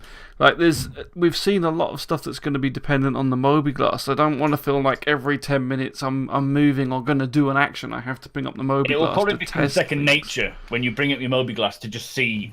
I think it will say, it won't be a case of Can I breathe nitrogen? Can I breathe what oxygen percentage do I need before this Yeah, is safe? Hang on a what's the minute. actual- Get my calculator out. That's what I don't want that where I have to work It'll out. be a case of you'll just naturally think, right, we get to a planet.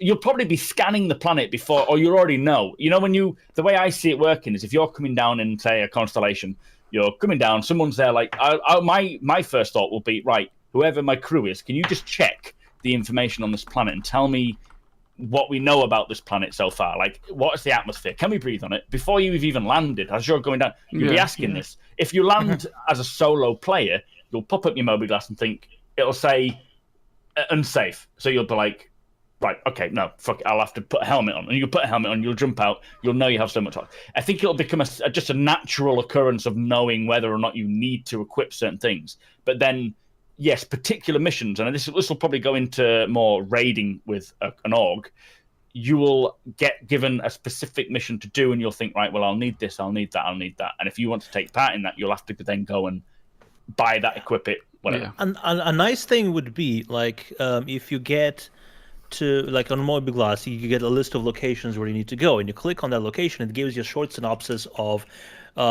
the human hazards or requirements that you would need. You know, just in, like, the Wikipedia, like they said, they're getting it's not the Wikipedia, it's like the whatever the internal, encyclopedia that will be also have access to. Like, every planet will be listed, every city will be listed. Why not have, okay, so you want to go to this planet. Okay, you can go without a helmet, but you're going to start feeling a bit queasy, but maybe after 15, 20 minutes. Or you can wear the helmet. And this planet here, fine. No need for anything. You will pretty much learn it as you go anyway. You'll start knowing certain planets off by heart, or someone on your board will know, and they'll say, wear a fucking helmet, mate. Good example, and maybe it's a good time to play from a Hellion Miss. I think this is really close to what we're discussing now. When do you know that you need to put your helmet on? When do you notice it? In this little bit that I put in, you can really see when the guy in Hellion notices that the oxygen is low in the ship that he's in, and he needs to start putting his helmet on and checking the oxygen system. Hellion obviously goes one step further as it being the survival game, and I'm really wanting to look into a deep end of it. I think we need a simplified version of it because it's not a survival game at the end of the day. But I think it's a really good example of when to react to certain things. Yeah, I mean, well, they have said that that's a big part of what the ATV was about, in how they are implementing the audio with the visual and everything else. So it's not going to be a case of having to always look at your Moby Glass for the stats. You'll know if something's affecting you because the way you breathe, maybe you'll start being more sluggish, or you'll hear yourself breathing a bit heavier and think, well, something's wrong. Which, yes, that has happened to me in Hellion. I've gone out into space thinking I had my helmet down. No, because you can put your helmet down but not turn it on. And you just start you start thinking, well, I sound like I'm dying here, and then you realise that you haven't turned your oxygen. A good way is showing external pressure, you know what I mean? How high is the pressure? From that, you can know a lot if you need to put a helmet on or not. You know what I mean? If the external pressure is very high, you need that helmet on. Otherwise, you will pop like a tomato, you know what I mean? And you're gone. How does a potato pop? When does a potato pop? So they're doing this. Tomato. They're going to do this, though, aren't they, Sol? They're going to do Yeah. They've already showed it at Gamescom this year. They showed us, if the helmet's not on, the guy dies pretty quickly. Well, I think we have got a clip of that as well. So what they said with the oxygen, if you don't wear a helmet, so basically your helmet shows your O2, which is connected to the tank. So your helmet will use the oxygen that's within your tank. Now, if you don't wear a helmet, then you will use the oxygen that's in the air. So obviously, if you go to a room that hasn't got it, then you're going to basically fall over and die. Which is So and then if there's something with low oxygen, you may still be able to breathe and use the low oxygen, but you're obviously going to maybe if you go into a room that's say got a limited amount, you might use it up if you don't wear your helmet. and then so you can last a little bit longer, but maybe not a full amount or something. I love this clip because he just face plants into a box. Yeah, It's actually quite cool. I loved they fixed it because on one of the previous demos they just show you sprinting, and then stop and fall. Yeah, Yeah, right. Because they played the canned animation as if you were standing still, but here basically just ragdolls on his face, and I like that. Yeah, I like you'd that be a like, lot. no, he's dead. He gone. Forget him. Write him off. He's no longer. I'll take his cut. I just keep watching it, and it's so good. yeah, I do. I just love that It is. last It's really full nice. animation straight into a box. It's It's kind of like every time you land on you try to gently land on a landing pad, and because of the way they've got the drop and the gravity boots, the gravity kicks in, and you just face plant every time. Just reminds me of that all the time. I love how he running, and he's not just face planting, but he's cracking his head open on the box as well. Yeah, you kind of know that when you go around to revive him, you're going to be like, oh, this is going to be nasty. So He's like broken nose, cut head. with regards to the UI interface, because Sherman and a few others chatting about in terms of like I think overkill on information and stuff, and I agree with like the idea of having not too much information. But I would like it to be customizable so that I can select what is on the UI information. So Do you mean I your can home choose. screen? Do you mean on Yeah, your, well, do you on the mean on the helmet. Mobi or the helmet? I mean both. I'd like to be able to customize the Mobi in order to information that I find most relevant on that's Yes, you will important be to able me. to do it with the home screen. You'll be able to have particular, but your helmet will be based on what helmet you buy. Yeah. Certain helmets Okay, will so be you specific to certain. You can't do gameplay your helmet mechanics. now. You can do the helmet. Okay, but you can do the UI. Okay, well that's. Yeah, the thought it'd be Mobi well, your home screen will have certain displays of. But I think, like, if you want to have something on the home screen, like your cargo manifest, it won't be a full manifest of everything you're hauling, but it'll have like a specific little sections, and then you can click it to get the wider picture. If you're a It's like a combat widget on your phone. yes, exactly. Yeah, you can yeah, choose yeah, where yeah. it goes, but your visor on your helmet will be determined by the helmet that you buy. Do you know what? That's a shame. Do you know why that's a shame? Because in a way, you know that like I'm a man of. Like, I love things that look good. You're a man. I you're a love. man. Well, I mean, you know. Well, you don't have the facial hair to show it. I may be Oh slightly tipsy, but I won't be proving that I'm a man on stream. That's for sure. And banned. Please don't. Exactly. And we'll cover him up with a. a censored. We've censored Yeah. him, it's fine. No, it's. But for me, it's the. I'm curious about the helmets, like in terms of I'm thinking Destiny, for example. Like, there's some really cool helmet designs, but they were always lacking in the power. Or they didn't have a function, and I would hate it to be. Here's a really cool helmet, but I can't see any information that I really like. I would like to be add information. Does that make sense? Like Yeah, you're always but- going to have oxygen and other things. Yeah. Maybe there's something else I want to add to it, like to customize it. I mean, I don't know for sure, but I can't see that with your helmet you'll be able to alter it. I think it will be specific to the helmet. It's that because you that's buy, part and of if you the want a particular helmet. It's part of your helmet's design. So that is part. So it's all part of the suit that makes it up. So You when it's will all find a connected, helmet that suits you. That Yeah. kind of has your, like, you may have a dogfighting specific helmet which will tell you specific things about. I'm what- not even what's going sure. on. I'm not even sure we will get different information on the HUD other than how it looks, like colours or something like that. But I think they don't. I think that's what Sherman's kind of showing. I haven't managed to read it all, but like in WoW, or you see some games they've just got their screen is just full. I mean, it's their choice, but their screen is full of UI, different elements that they want to put on, and I think it's because you'll be able to visually see what other people are seeing. Like, it's not just affecting you. So if I'm standing there and I can see Mandis' helmet, I'll be able to see all of his different icons all over his face where he's decided to customize his helmet. So I think they don't want that, basically. You need to find a middle way in those sort of things. Do you mean this in a way of being? Well, you cut off there, so- right at the fucking critical point. Yeah. Do you think this is... Do you guys think this? Do you mean?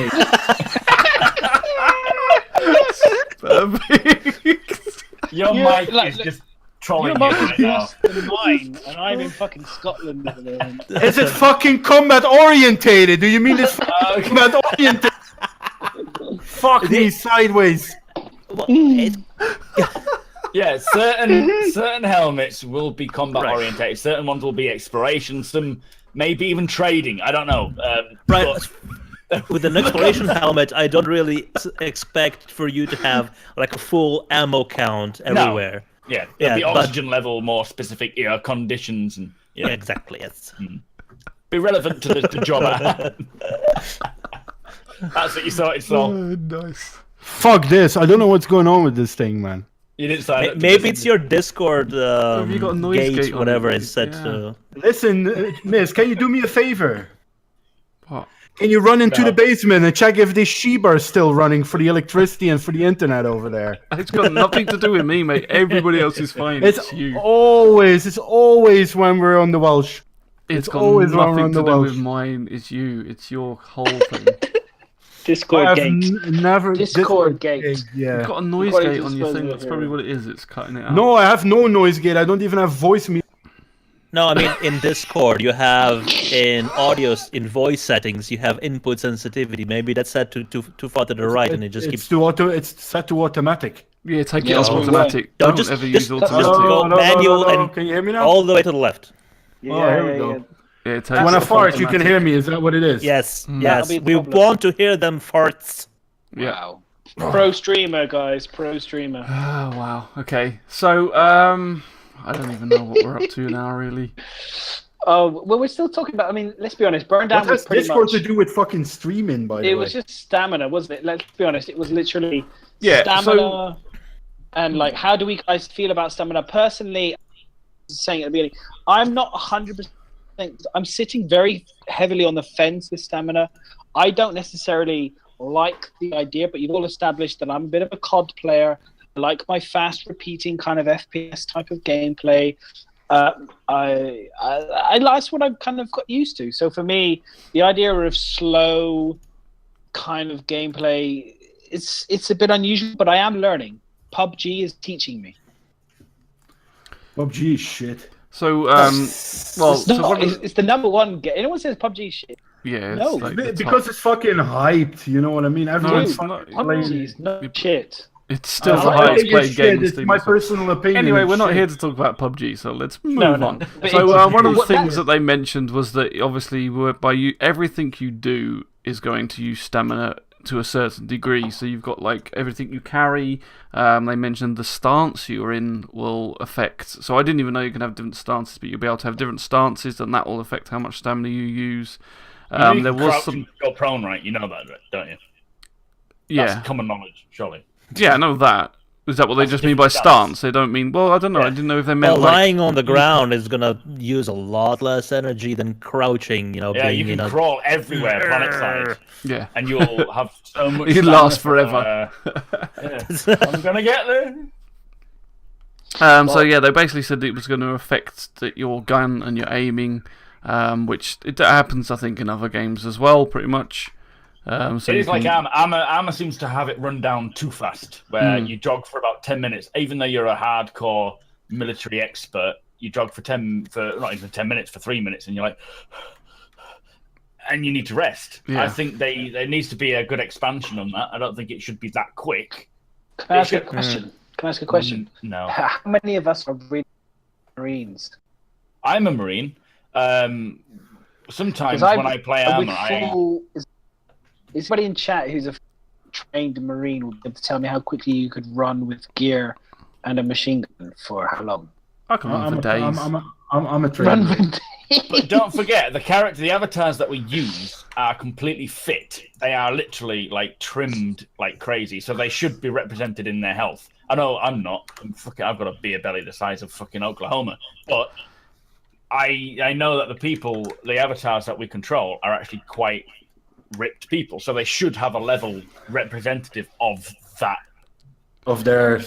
thingy. But Yeah. Do we, what do, what do we does that, think? what that level does that equate to? I don't know. I'm being I genuinely don't serious. know. Like, No, I I'm don't curious. Like, I mean, I could run literally up the hill and I'm out of breath in about 30 seconds. Yeah, but I mean, I was talking about armor as in the sense that you are actually a military special ops guy in armor, and you run for so long and you're knackered. Yeah, so sitting in full gear. Everyone has its limit at some point, obviously. So what do you think with this shooting all over the place? Do you think it'll be the same for melee? So like, there's one about the one-shot knife kills, like where you run around and all of a sudden your knife's like, I can't hit. I think they'll probably hear you coming. Yeah, but like, that's going to affect your assassination trials, isn't it? It's like so that's why you need to take the silencer off your gun and put it in your mouth. Hold your breath as you're chasing someone with a knife, but then if you get out of stamina, you're just about to stab them, and then your stamina's dropped, and you're like, oh, you're stabbing all around. So you fall forward and headbutt them in the butt. You're not actually killing them. I hope so. But have you thought about, like, in game, they talked about how, like, it was the same thing with blackouts and stuff. Guys would be potentially heavy breathing under stressful situations. Like, I was just thinking, that's the last thing I want to hear when I'm flying in game is someone's heavy breathing. Well, yeah. Like, that's what I said earlier. It's like that sound. It's okay for a bit, but if you aren't constantly, like, especially like the way you're saying you're flying sometimes and it's pulling the G's, are you constantly going as you grip to do your G maneuver and then it's all the time? That's going to get really annoying quick. Maybe it needs to be more visual. Maybe it needs to be more visual than audio. Like I said, that piece of little mist on your glass on the visor. There is going to be After Effects. We saw in the video. Have you got the video for it where it has the little section in the top left-hand corner of all the different post effects, or the like brightness, contrast, that sort of thing. Do you have that video at all, Miz? I think he just left. Oh yeah, he's gone. Oh. Fucking timing. That is. He's run away. But do you know what? But it's it's like a lot of things, isn't it? Things that seem really good, but once you repeat them over and over again, become annoying. The audio is the biggest problem I have with what we saw, but it is first iteration, and it is basically this guy was like, "Can you just create some breathing effects?" And he was like. Okay, so he was like, I think, like, me and Miserable were discussing this on my stream earlier, and I said, let's just send him outside, go for a run, get your heart rate to a certain heart rate representative of the actual game, and record it, which he said, just get a treadmill. And I thought, that's a much better idea. Run on a treadmill in your sound booth. When you get to a particular heart rate on your watch, start recording your breathing. And I think they will eventually go more in depth with that, but for the sake of the first implementation of stamina for 3.0, it's just a guy going, because I know when I'm out of breath, I'm fucking coughing, sputtering, I'm swearing at my girlfriend, get me what? You need help. Wow. What, spitting on your girlfriend? What? Yeah. Well, not in a sexual time. No, she didn't enjoy that. I got spit all over the girl. So I think the audio wasn't quite what I expected, but he did say it's not just going to be breathing; it's going to be grunts, which is probably worse. Wow, what did I think having some breathing, Miserable. Have you got the footage of the sort of post effects? Like the brightness, the contrast, the different effects that they have.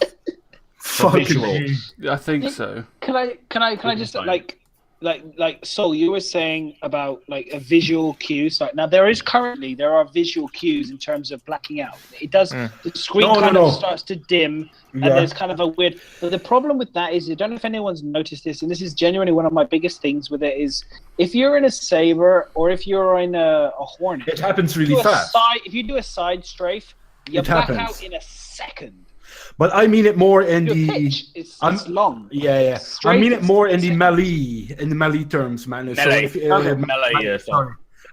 So if you're running, instead of someone fucking no, get his gun sway. Okay. Should we all do our best grunting? Our breasts. We'll do our breasts. I'll do my breast grunt. Your breast grunt. But you know what I mean, right? I mean more in visual cues where you see gun sways, where the body moves, for example, instead of Is this the bit you want to noises? You know what I mean? Because then you don't annoy other players with it. You know, if someone ran to my ship and he gets into the back and he stands behind me like like some kind of, I don't know, like, how do you call these guys? Friday the 13th guy. Yeah. I'd rather not. But if he has the issue that he's constantly moving, you know what I mean, and maybe make the effect only. But then you take the thingy aspect away again, the tactical, because you could use it in a tactical way again as well. I don't want that fucking noise making. You know what I mean? It's nah. I think they need to create a lot of sounds in order that we don't get that repetitive annoyance of hearing a man grunting the same thing over and over again. I mean, you know, non-jokes aside, it will get fucking awful. Did you mention what you was on about on your stream today with the heavy breathing Treadmill. Recording or not? Yes, I did mention about the treadmill, about running. Yeah. Hang on, let me just send you a picture. Hang on. I got nothing. What to cause me some heavy breathing? Let me just send you a picture, everybody. Let me send you a picture. Yeah. You can see you got brightness, contrast, filter grain, ghosting, luminance, radial blur, saturation, G-force redout, blackout, and then blackout recovery. These are all the different post effects that they're using to create the visual effects. So if you don't have a helmet, you're not going to see that it's flashing saying your heart rate's going up, you know, that sort of thing. You're going to have the actual visual effects that will tell you you're running out of breath, which was going back to a point we were talking about a while ago. I don't know if it's fucking... Oh, okay. Yeah. Oh, I just realized what had happened, and yes, on the stream. Good job. It's Yay! because Mac decided to do a screenshot of his whole screen. Yeah. Did you see everyone there? So we had I had to drag it over, and I forgot I still had that screen up. The bay with 2 monitors. So yeah, in the top left, it was telling you like the contrast and the grain and all that. But they did say that there was one of the systems they were working on, which I think was to do with. Let me just change that a second. Was to do with the actor status system. Was how because you can have multiple effects. So one might be from being shot and bleeding. Then you got one from being out of breath. They said that they were going a way that one will take precedence, and then the other ones will have less of an effect on your character. Otherwise, if you had full-on blood splatter, full-on almost blacking out, you wouldn't be able to do anything. So, yeah, there's supposed to be a system. So you have to find this little piece of screen that you look at and just like I'm still alive. Just imagine what state your character's in when you can only see like that much on your visor because you've had so many. But what I don't get is why you get shot in the foot that your face bloodies up though. That is true. Or if you're looking at your foot at the time. It's not blood, it's tomato ketchup. I've been eating something at the same time. I've had pizza. Shall we do? Do you guys want to start doing questions? Sure. I think we've got at least another hour's worth of bullshit we can go through. I want to go to. I won't be sober enough for that. No, I'm just kidding. Right, let's go. So yeah, I think that's a good time to. I think we've covered most of the heavy breathing. Heavy breathing. I think a lot of it will depend. Just to sum it up, I think a lot of it will depend on balance on a lot of these things. How much we get through, how well they implement it, and then obviously it's going to be. I think they said it on the Captain Sable as well. Your first iteration is not going to be how it's going to be end game. Exactly. There's going to be lots of always things. like with every feature. First iteration is just introductory, and then they collect feedback both from QA, from the players, and then they adjust it until everybody's happy. Yeah, right. Yeah. Everyone is happy. Literally all 1,256,000 backers all go, yeah, we like this. Yep. There was actually one other thing I wanted to touch on that he did say, which I thought was interesting, is they wanted to have reasons to make you not wear your helmet or having your helmet cost. So I thought that was quite interesting to force you to not always just, well, it's just easier if I run around in a suit all the time, because what's the point? And then they also mentioned about illnesses and how breathing different toxic gases and things like that can cause an illness. And I thought it was interesting how they didn't want the illness to necessarily be, well, you just stab yourself with a Medipen. Some of them might be you actually have to go somewhere and get a cure, or you have to go and see a medic or a doctor, which I thought not many people talked about that, but I thought that was quite an interesting concept. That's true. I think the Medipen is your very basic, just it's a means to an Adrenaline end shit. for the moment right now. Having a medic with yes. things, will be more in depth. But when it comes to diseases, this could play into the whole not genocide, but you know what I mean. The planet is having a problem, and you've got to go down and take your big ships to take off people from the planet. And there's a lot of and also the said races. Different races needing different atmospheres on board your ship. So whether that is slavery, VIP transport, or crew, like having, I hope to God we can have Banu crew, a bit like what we see in Mass Effect. You have these different species that you employ. Yeah, it would be cool. That for some reason all breathe the same mixture of nitrogen and oxygen. That's true. CO2. Yeah, so Star Citizen won't have Well, that. apart from those tiny guys with the 3 fingers and that keep. What are those guys again called? The asthma guys. Yeah, the asthma guys from Mass Effect. I have no idea. But yeah, you'll need to make sure that if you have, let's say you're transporting on a 600i, here's a purpose for it. The Senator Serge Kossi, who is Banu? Or is he Jean? Is he Jean or Banu? Someone. Volus. That race isn't even in the game yet. Sorry, the race from Mass Effect. I was about to say, there's on the helmet? Isn't the one where it's got the full kind of atmosphere inside the suit, right? The big bulky guy with is just basically a head. Oh no, not Volus. The other one, the girl, the female character. Asari. Yes. No, sorry, Quarians. Quarians. The Quarians. Quarians Those are the only 2 races that don't breathe the same air everybody else does. And I think of, do you remember the TV show Babylon 5? Yeah. Where they had the species, the same thing, where they had to have a specific atmosphere for the station for them. They had their organic ships. Kosh was. I can't remember. I'm really rubbish with the names, but you know what I'm on about. They had to like. Vegan ships too. They had to be decontaminated, and they had to wear breathing apparatus. I love the idea. I absolutely love that idea. I think that is fantastic. Absolutely, if they can implement that and make that work, and then make it so that we have alien species to interact with and to communicate with and to get missions from, and you have to do that. That's fantastic. I'm 100% behind that. He was a Vorlon in Babylon 5. You're the man with all the information. Yes, thank you. That was the one. No, I got Wikipedia on my second screen. That's it. I was going to say, we like him. You can keep him. Yes. And basically, Senator Suge Kossi is a different species to human. So he will potentially need a different atmosphere to breathe. So if you are transporting him on your 600i, your crew may have to walk around with helmets to accommodate him. Perfect. Yeah, that would be cool. That would be good. So you would actually, because as your VIP, you would actually accommodate them rather than make them wear the suit. Yeah, that would be really good. The females will have to wear the helmet with the whatever, nothing. Okay, guys. Well, depends on what he's into. Although I said about 20 minutes ago, we covered it all.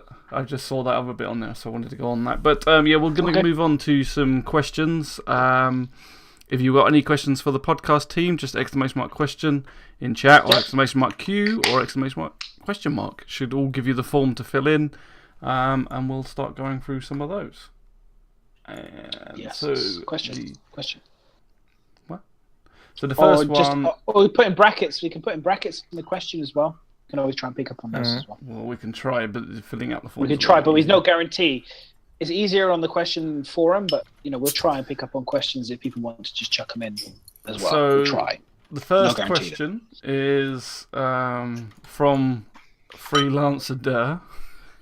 Oh yes, because it is. To everybody, does anyone here wish they knew what the hell is going on with the Freelancer Durr and Max? Every poster topic about them always gets ignored by the devs because they are supposed to be finished this coming weekend. Who is this with this question? Because we had this question fucking last week as well. This is Freelancer Durr. Is this last week's questions that you didn't get rid of? It could be. I wasn't here last week. I can't control it. If you guys don't finish the forms. The old questions? No, don't they have a date on the Google Forms? I like this question. No. Oh, hang I on. don't think Submitted we the have 9th of the... What? Yeah, that was last week's. 9th of the 4th. You guys... I was well, like, I've heard this question before. well, why don't you delete the questions? That It's was the first last time that I week's. did the questions. I'm sorry. That was last So- week's. So, do you know Okay, what's this is a brilliant? new one. I would just answer it as if it was a new question. Well, It he got me wasn't thinking. here. I was like, last I've If you heard already this answered it, you before. should have had the answer just like that. You know, boom, let's go through it again. Listen, in all honesty, I was like, there's this dude again. Is he trying to fucking throw me with this? Someone's got it in for you. Okay, so the first question of this week is by Edison Trent, and he asks, how do you feel CIG handled the Origin 600i Q&A?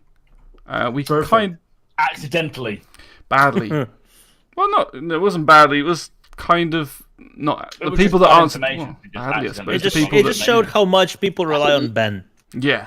Yeah, true. And how good it is to have Ben back as well. Let's, Yes, say welcome that as back, well. Ben. Yes, welcome back. Definitely. Yeah, it was good to see him with that interview with Batgirl as well. He looked Yes. good. He looked good. Yeah, without glasses too. He's taller. Damn. He's taller now apparently because taller. he used to hunch. Because All his right, eye, okay. if he hunched like that, I would just put myself in the eye. His whatever the problem was would actually realign itself. So he would be stood like this. Now he's got it fixed. He's actually stood upright. So he Oh, looks that's taller. nice. And he's That's a big nice. guy. He's a tall guy, especially. Oh yes, I met him. It was like a mountain.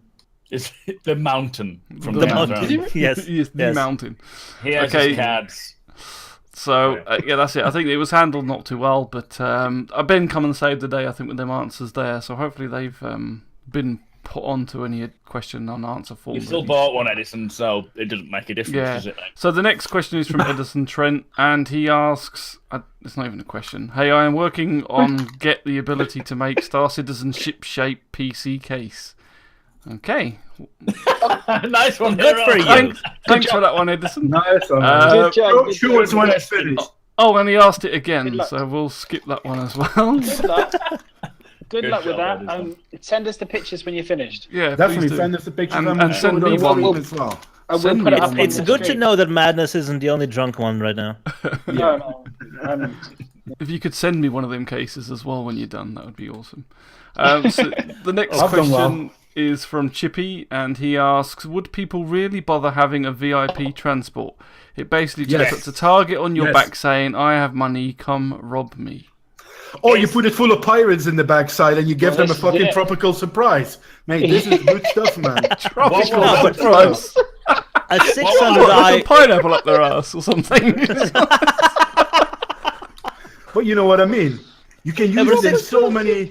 But A 600i or an 890 jump is never gonna go anywhere without a proper escort. Anyway. Yes, Somebody and clip the him. price, the paycheck will be so much worth doing That's it. the point. That is And the then whole you'll point. be able to hire escorts, lots of escorts. Someone Yeah, there'll please be a clip reason that. for it. That is freaking genius. You want the tropical surprise? Tropical surprise. Listen, I Got a used to work Malibu, has he got a Malibu? And like everyone's got like a little Listen, car I used to- Malibu as they open the back door. Surprise, motherfuckers! I used to work in debt collection, guys. Yeah, I used to work in debt collection, and I would used to say that to people on the phone. You know what I mean? I'm not fucking about. My boss loved it. He was like, "You're Dutch. You're the only one that can get away with saying these kind of things, but keep doing it." And people would laugh, and it would really work them up. You know. He's killing me. He's killing me. He's killing me. I need to give you. We need to get that trending. God damn it! Hashtag Yes. tropical Let's get surprise. it on Surprise. pretty quick. Can that be a thing in Star 600i. Citizen, please? Tactical thing or something? Just a tropical surprise.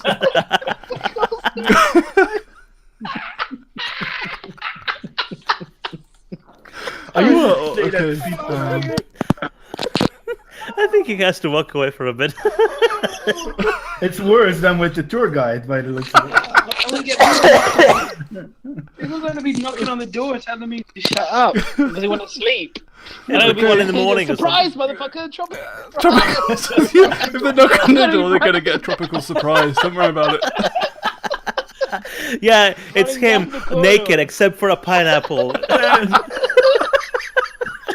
pineapple in front of his, with the little green sticking out on top as well.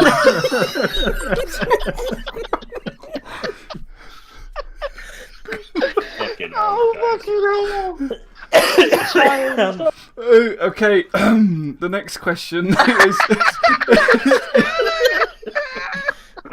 is Edison Trent again. Right, this is his fourth attempt at making this question, and it's You're not saying the same thing, Hero, are you? kind of right. Okay, so he's put, Yeah. hey all, I'm working on being able to build a Star Citizen ship-shaped case. But he does follow up with, and I wonder which ships you would like to see or have. Which one? As a computer case. I think so, yeah. Oh my god. Wow, that's Yeah. interesting. Oh, What, a caterpillar? Yeah, I'd say a caterpillar. Definitely It's Hero. the easiest Put a one to caterpillar. do, I would say. The Karak would be a good choice. All the big catball ships. I'd like to see the Xi'an Scout, because good luck with that one, buddy. It's Shan. The Xi'an. No, it's- Sorry. Can It's we both. get a little tropical surprise in there as well? With a couple of coconuts and a pineapple on his head, just as a little subtle, like, where's Wally? Where's the bongos? With the I bottom, have to get that as an emote Zach, somehow. honestly, we Ooh, need timing. Zach. That is an emote. That's a guaranteed emote.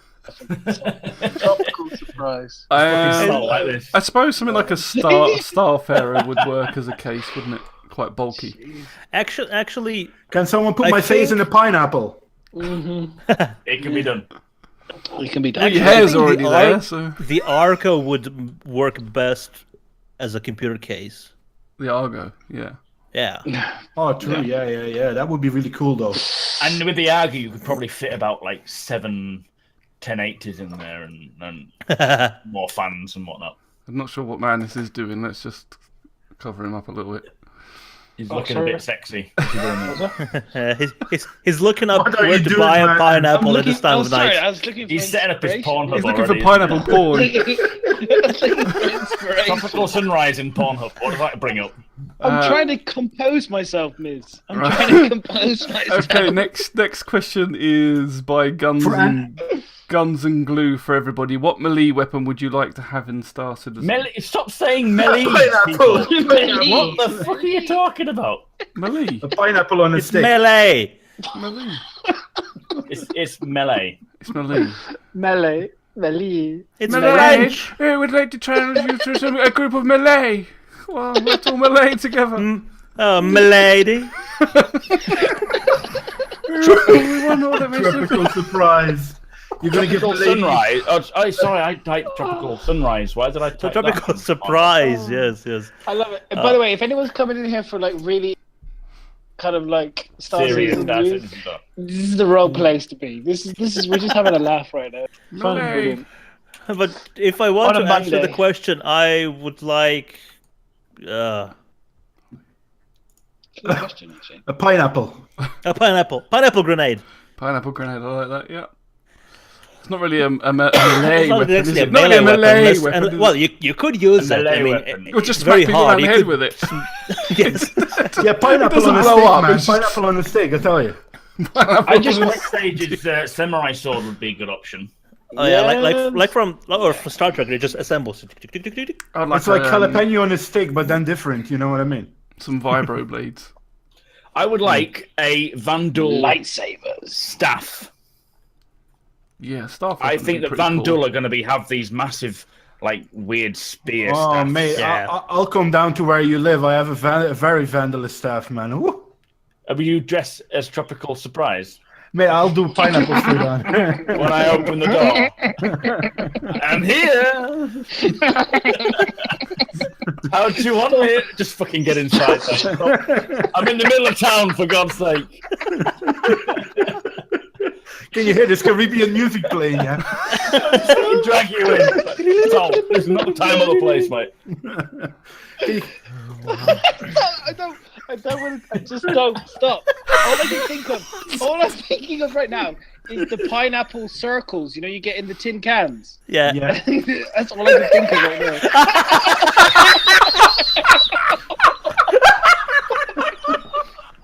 Oh, where are we going with this? And you can take that. Is that like a tropical flashlight? Is that what you're talking about? Did you say fleshlight? Yeah. You know what?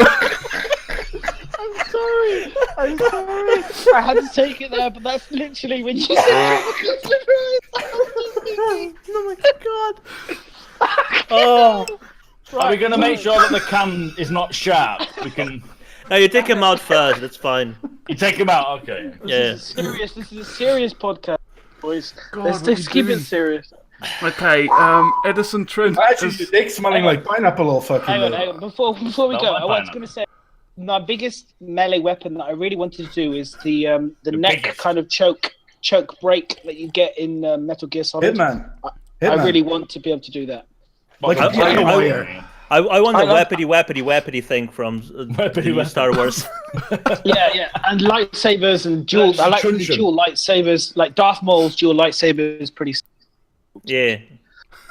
Yeah, Any sort of pineapple, but not that much. energy melee weapon would be cool. What about a rubber sandworm? Just stop Wait. there. No, the dildo from Saints Row 3.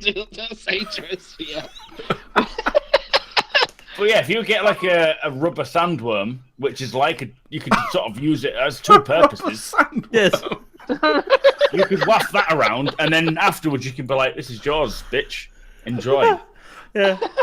What? It's Wow, broken thank you in for now. flipping that. We're getting into crazy worlds right now. Okay, Oh Edison my This is Trent just too again silly. says the game changer is a towing ship to tow in bigger ships. Tug. It's a pineapple. That seems just too boring to be a game changer to me. Next question is Bunsen, although I'm not sure it's a question. It says game changer. SPK sized modular stations, 5k to 10k USD pledges. What? Say that again. Sized I don't know what you mean by SPK sized modular SPK, stations. it's a security point Korea. So Korea. Just- Oh, Security okay. point So Korea. modular Yeah. stations. Yeah. That's So not really he's a saying- ship, though, is it? So he thinks the game changer will be security points at Korea. Deployable, maybe. Player owned. Deployable. Deployable security points or something like that. Maybe that's what he means, like in Hellion, that you can make your own space base that you can build with a certain ship, maybe, you know what I mean? General space. Yeah, I mean, I think the potential to building space base. That's like we were saying. I think building Like would us. be a Like game a changer. us, Any and, sort of building within the game right now for us would be game changing because currently there is no actual physically us building anything in the game, as far as I'm aware. Does anyone know? A lot of salt is building. There's no, apart from soul building, but there's no. We can't really build. I mean, farming, I suppose, would be the only level of actual physical creation that I know of. Do you think they will implement base building early on? I mean, No. I think No. it may come earlier than we think, a bit like procedural planets. That came very quick. Yes. I hope and so. Base building, all they need to do is get the prefabs down to a point where it's usable by the populace. So it shouldn't take too long, but I don't see that being a game-changing thing that we can get hold of early on. I think Darj is quite. I think potentially the ability to drop landing points and mini. I think Darjanator's idea could be good. Right? The UI 3D for that is going to be really something to do because right now they have specific tools in the editor they employ to plan those, but then how are players going to be able to do that? Will you need to actually be in the ship and then you get like a hollow projection of the surface and you select the point and the orientation The and next the question ship is lands itself from and Chippy. sits there for a few days and lifts off and there's a base because it's going to be like a dome shaped ship that We don't builds know. I mean, the base on the inside and then it lifts off again. Maybe it's a lot easier, like procedure. They've just cracked it. Do you know what I mean? Sometimes they can just crack stuff, and it could be, here you go, we've done it. It's done. It looks great and it works, and we've done it. And we didn't expect it to, and we just ran with it, and it's worked really well. We did a sprint on it, and bang, we've just nailed it. I think there's First no reason time. they can't give it to us, especially with we've seen how they're building the outposts and how modular they are. It's whether they want us to be able to do it at the start more than anything. Yeah, I mean, it brings up so much trouble when you think about people, and only 3 moons and Levski. I don't think we'll Everyone's see gonna that be before No, we there get won't be a full 3.0 systems. one, I think. No. But it's got to be beyond. Well, I don't know, maybe not 4.0 because obviously we can still have the Stanton system, can't we? But maybe- in the Stanton system, we're not going to see it. You're assuming that they not like. Okay, here's the thing, right? Maybe for now they've implemented it so we have this many potential vacant areas that you can build on, and so you can build on this many. And there's like, I don't know, say 1,000 or 200 or whatever, or 5. I don't know. It depends what the number is. You can potentially build on, but once you've built on it, other people can potentially steal that base and change it for them. Yeah. And that way you don't ever hold it for any. No, I don't think it's going to be a case of you own that no one can ever take it from you. I think it's eventually it'll be a case of you'll have to defend it, or you will lose it. But maybe we can't build it anywhere. You can only build it where you determine where you. I don't think they're going to do that because I mean, I like sort of Skyrim, Fallout. There's only particular areas where you can build. I don't think it's going to be like that because then everyone will build in the same place. Listen, where's Matt Sherman to destroy our ideas? Where is it? But I I think mean, it's he left. probably. I He mean, got this isn't the bored. game changing ships. So it's a little bit off topic. No, but I think we're something we've gone a bit off that bit. I mean, Let's take games. something else. Star Wars Galaxies allowed you to build anywhere. So, and this is like 10 times huger than that. So I can't see why they wouldn't allow They us to said do you it. could find a remote area away from a civilization and build. They didn't say it's going to be specific areas. I think on you'll the be able to planet build that anywhere. You are only I allowed to think. build. You will be able to build everywhere, but eventually, this is. I can't Yeah. see this coming as a game changer. It is a game changer, but it's not going to be a game changer that we're going to see It's not anytime a soon. ship game changer. Cool, no. cool. I doubt it. I doubt it. Did we lose Darj there? Have we? Who? What? Did we lose Darj? No, he's still there. Look, It looks like he's still here. Daj, say hello. Say tropical surprise. Okay, we've lost him. We've lost him. I'm back. I've dragged him He's back. back. He's back. He's back. I saw. Look, Discord, green down arrow, update I've got available. that. I didn't Click. touch it. I've had that for ages. Update ready. Don't click it. I've had that all night. I'm like, you keep wanting to. I You keep getting forgot. drawn to it I as thought it was well. gonna It's be like, go- click it. You clicked it in the middle of a podcast. No, I thought I was. I wasn't talking. I thought it'd be away for 20 seconds, and then I realized, oh yeah, the room is locked. Right. Next. Anyway, that's a good point to move on, I think. So Next question. the next question is Headclot, and he asks, is it just me, or has Reddit Star Citizen become a massive ball of hate and anger towards CIG, or is it just me reading too much into a vocal minority? I don't... It is. It's the vocal minority has always been the vocal minority. Yeah, and they are on Reddit. But hasn't it always been like that? Yes. Can I disagree? I'll put a link in chat for you, man. Of course you do. Thank you. Because I'm Please going to elaborate. disagree. I'm going to disagree because I recently, and I don't think the hate is as bad as Spectrum anymore.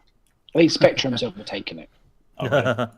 Yeah, I think that there is more salt in Spectrum than there is on Reddit now. I think Reddit. When I look through Reddit, I think you've got more people actually asking genuinely serious topics of interest. People saying, look, I'm a brand new player. What can I do? How can I get help? What's going on? Why doesn't this make sense? People showing cool pictures of things they've seen. I actually think Reddit is actually less salty than Spectrum. Okay. That's my opinion. So. I've not Reddit been is on also a lot less useful, user friendly. That's the reason. A lot of people are put off by Reddit just because of the way it works. I can deal with it. Oh, it's a tropical surprise. Yes. No, I never go on Reddit. Not for the sake of anything other than it's like a mind fuck to me. I have no idea what's going on when I log in. I find it very simple. It's like it's just one giant forum. You just go through what's new and. But you're very good at Reddit as well, Manus, you know. And No, it's not. It doesn't require like Spectrum. I find really complicated. Whereas Reddit is like the color bars on the left tell me if it's news, but I just read the highlights. It's like literally looking through a newspaper, and you just go, "This is the highlight." You know, these are the headers, and I go, "Okay, that doesn't interest me. That doesn't interest me. That interests me." I'll open it up. That doesn't interest me. That interests me. It's very simple for me. I find Reddit very simple. Whereas I find Spectrum, I have to go, is it a general question? Is it a game changer? Is it a fucking... I find it a little bit less intuitive, if that makes sense. I think Spectrum's a bit more like a traditional forum, isn't it? There's like headings and then the discussion. You know what I had with Reddit? So I had to go on Reddit for something of Final Fantasy, and I had to make a post on Reddit. Mm-hmm. If you've never been on Reddit, try to create a post on Reddit. Okay, I'll try that. Well, you know how it works, but I was like, I'll compare it. What the hell is happening here? You know, and I don't go on Spectrum a lot. You know, I try to avoid it. As you guys say, it's so much soul throwing lately that I think there was a time where I checked every time. Now I just sift through it, see if there's anything important, and for the rest of it, I'll leave it alone because there's just too much salt. You know, it's too much negativity. You know, too much negativity at the moment. I guess it's based on what you use the most. Like I've never been on. I've been on Reddit, but I don't generally use it that much. Whereas Spectrum I use quite a bit, so I'm more comfortable with that. But if I use Reddit more, I would probably become more accustomed to it. It's just what you use the most, I guess. But I think don't forget, you know, Spectrum is still early stages. Early days. It will hopefully become more usable for someone who's new to it. It should do.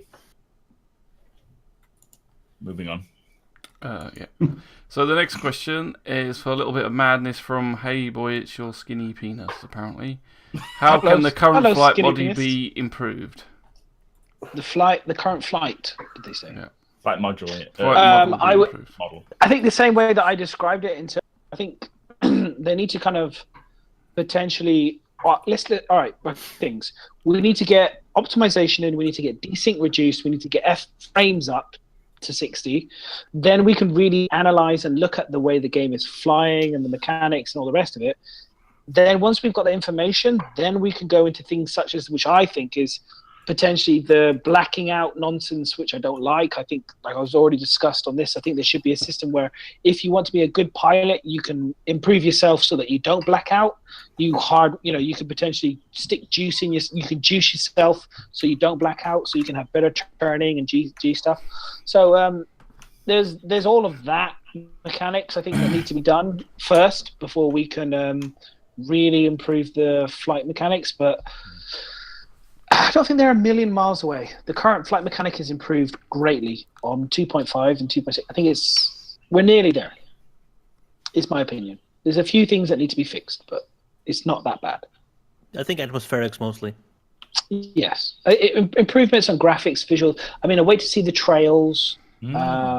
Key bindings will be interesting to see. It'd be interesting to see how they balance. Yeah, like it'd be interesting to see if they look at key bindings to help key guys being able to achieve more button control for doing 6 degrees of movement versus joysticks. But I guess they don't want to do that because they want to maintain the reason why you want to get joysticks. There's a whole lot of stuff for flight mechanics. There's turrets that need to big time. Turrets need to be improved to make multiplayer fun. There's so many things I could talk about, but we'd be here for ages. Okay, so the next question is, I'm not quite sure what he's asking, is by Bunsen. It says, what do you think of a mobile app with Spectrum, text or VoIP, or a red alert triggered by the crew member that is in control of a Carrack while you're on a long distance trip? Just some basic functions, maybe turning into a Mobiglass MFD while online. They have an app that they don't have an app. They will develop an app that will. It's one of the stretch goals. Yes. Does he mean like for your phone? Yes. Yeah, for your phone. Okay. Yeah, it'll be like an alert, friends ping, that sort of thing. It will eventually happen, but it's just in the works. Yeah, I think it's not priority. It's something Madness has gone on quite a lot on a few times on our podcast and that, and it's something that I think we all would love to see. Being able to integrate it over to mobile apps, tablets, that sort of thing, and having any more sort of integration that we can have to make it a little bit more fun. What you don't want is it to be necessary, because there's lots of people that haven't got like tablets and things like that, and it's not fair on them. But it's a nice feature, the same way as virtual reality and things like that would be a bit more immersion and stuff. I think a lot of extra. There should be like a core game, and then you should have extras, excuse me, which are kind of like you can switch them to automatic or you can switch them to manual type of thing, and they should just enhance the experience. They don't mean that you lose out. They just make it so that like you could be at work and your mate could suddenly get an alert message to say, hey, your ship's under attack, or you've been doing what Saurus has been doing. You're on a long cruise to a rogue planet and you haven't got a jump drive, and you need to have this alert system set up so that it tells you if your ship's under attack by an NPC. Maybe your guy has fallen asleep, or exactly, something's happened and you need to make an immediate change. But you also need to be able to do it within the confines of your phone and your iPod. You cannot have to require you to get onto a PC to be able to fix it. That's where it would be interesting to see. Yeah, they have put it in. It's not the $15 million one, but they have put it in somewhere. But something I just picked up on now, which was mentioned in Ben's day, is the stretch goal for, hang on, give me a second, for $22 million, which was a long way off, was facial capture system. Oh, yeah. Or FOIP. Which we FOIP have was now. Something that was talked about back in the Wing Command... what do you call him? Wingman's Hangar. Wingman's Hangar phase. It wasn't a recent let's just fucking implement it now quickly. Nope. It was something that was... They actually showed off. I think it was Ben who was showing it off. And they had a 3D goblin-like character who was mimicking his facial movements. It was like working very early on. It wasn't a faceware thing, I believe, but it's still... It's not feature creep if it's been promised since fucking 2013. And they've been working on it or researching it since then as well. Yeah, it's something that's just been worked on. It's not like, we'll do this additionally now because we've got time. Sorry, Saul, are you okay? We do it because we promised it years ago. It was 2013, the 10th or the 8th of October. I even got the year right. I was bluffing. Yeah, you're right. I was thinking about some things and what Thingy said. Promises. Falling asleep with your eyes open. Like Saul was literally like, oh. No. Darge said. I really don't know by the fact that he said we're waiting for stuff since 2013. You know what I mean? I'm like, fuck me sideways. But 2012. 2012, but it's just the way it is. You know what I mean? That's why it's great when people come in back in last year and say, "Where's the game? Why haven't we got the game already?" I'm like, mate, I've been fucking sat here for 5 years. Don't start fucking complaining to me that we ain't got the game yet. Yeah, tell the ones that have been waiting. People like that just don't realize how long games like this take. No. They can take over 10 years, and those games weren't close to the scope that Star Citizen is going to be. You see the original Kickstarter campaign, the graphics have changed, the whole thing has changed drastically. I mean, it does give some credence to the people who claim that Star Citizen is never going to be the game that was originally promised, but never mind. It's going to be better. Yeah, exactly. It's going to be better in every possible way. Okay, so moving on. The next question was from Avatar Chris, aka Madman UK, or Citizens Chris. He's as bad as you, Madness. He's got plenty of names. Not Madness, sorry. As Mac. Mac has about 20 different names, so yeah. He basically says Game Changer, which I think we've covered. So hopefully he's got his answer from that, because we've kind of gone over that for a long time. So the next question is from Disposable Hero, and he just puts Endeavour 420 ? You're just getting stoned in the thought of Endeavour. No. I think he means, can we grow weed in the in the hydroponics bay? Yeah, maybe not weed, but some form of space drug, definitely. Oh, do you know what? The Endeavour is exciting. Does anyone remember there's like a few space science fiction TV shows or films back in the day in the 1960s and 70s? And one of them very much was about the whole idea of like a spaceship that was very much what the Endeavour is. Oh God, I can't remember what it's called now. It's like a really old school film. It kind of went under the radar, but it's really cool. I'm going to try and find it. Carry on. Chat amongst yourselves. No, it's all right. Yeah, I'm just Foible mentioned about the he said 15 million for the app. It's 5 million. So very early on, the 17th of November 2012. tablet companion application to check your inventory, your commission, or finding missions to get the Galactic news feed. So it is very much going to be a thing, but even back then, 2012, it's still planned. It's just it would actually be amazing if they managed to make an app that was literally mobi-glass. Apart from the real-time stuff, like atmospheric composition, like everything you could do with mobi-glass in regards to missions, map, encyclopedia, messaging, everything changing like that. Your ship layout and stuff like that. You know, being able to look around. So while you're at work, you can be like, "You want what? Table for two? Yeah, give me a second." I think they did. Sit over there. Yeah, I think they did mention, didn't they, at one point that so if you was doing like cargo runs or maybe hiring NPCs or something to do stuff in your absence. I think I don't think that's going to be a thing. I think they mentioned about having because then you can have a fleet of Orions mining while you're not even there. But they said that's not going to happen. They said for some reason they're not going to make that a possibility because they don't want you to. It reminds me of Euro Truck Simulator because when you start off, you're the driver. You're the driver, and you start earning money, and then you buy garages and more trucks, and you start employing people, and at the end, you don't even have to do anything. It turns from the truck simulator for driving, and it turns into truck company simulator. Yeah, business management almost. Yeah. Madness recently found a lot for that game, Dart. He's addicted. He's addicted to American Truck Simulator. I do enjoy my truck simulator. That's for... There's nothing to look at. Oh, you mean Elite Dangerous? Sorry, one at a time. Never mind. It's a bad joke. Okay. I mean, what else is new? But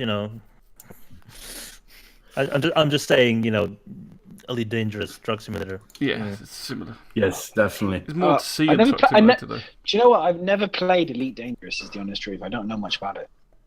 I haven't played it. I've got sent what they thought was an actual copy when the first Kickstarter was around of Elite Dangerous, and I was like, shit, nice. One day I was like, okay, I'll install it, I'll play it. Doesn't fucking work. It's just a disc with no content on. What? It's just a physical disc with nothing on it.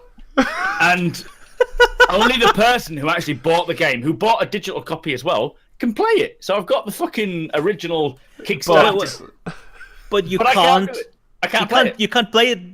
No, there isn't even like a code. No, I contacted him and said, I've been sent this, and he said, oh no, only the account holder has the code for it. That's just a physical disc to show that you own the game. But it has nothing on it. Not even the game. But how can you buy the disc without owning the game? It was part of the original Kickstarter where you could get the actual physical version of it. Like Star Citizen's going to have in your account, isn't it? You got a digital download and the physical. Yeah, but only one holder, only one account holder for that build. So you can either have it physical or you can have it digital. He used the digital code. That's stupid. It's supposed to be ridiculous. Yeah, the physical thing is supposed to be an extra to the digital one. I mean, it's kind of similar to how Star Citizen does solo ships versus packages. But can you even buy a solo ship without it telling you you won't be able to buy it? You need a package first. You have to have a game package originally with a ship and game package. Exactly, those are all upgrades to the original thing. But wow, that is amazing. It was bullshit. Absolute bullshit. I even announced I was going to do some Elite Dangerous. I remember you doing it. I'm going to do it. Do you remember? I'm going to play some Elite Dangerous. I've got it now. Why not? Nope. Wow. Trolled by Elite Dangerous. It'd be funny if you put it in and it just showed you a video of Elite Dangerous, nothing else. Just watch it and play. You could get to the point where you have to input the code, and so you're like, well, there's no code on it. Usually they're on the back of the whatever. CD. And I contacted the guy that sent me, and he said, well, there isn't one that's sent with it. I just have my original code, which I can't use because it's been redeemed. So yeah, just. Oh, you didn't actually get it from. No, the guy that bought the original package of Elite Dangerous got a digital version and a physical version. But I thought you got it. You bought it from the Kickstarter. He thought that he could sell the original version. May I ask what you paid for this? I paid. No, I got sent the disc. I got given free. Send the blank disc. Yeah. Oh wow! I thought like $140 or whatever. Right. Okay. I thought you pledged for the Kickstarter and you got the physical package, but you didn't get the digital one along with it. No. Okay. No. Okay. Right. The guy. Okay, that makes slightly more sense. Yeah. It's not that outrageous when you think about it that way. Yeah. Yeah. Yeah. I mean, he could have sent you the well. If he doesn't play, he can sell you his account. But he plays. Yeah. I thought about shooting him, but he lives in Paris, so. Taking his account. Okay, we'll move on to the last question.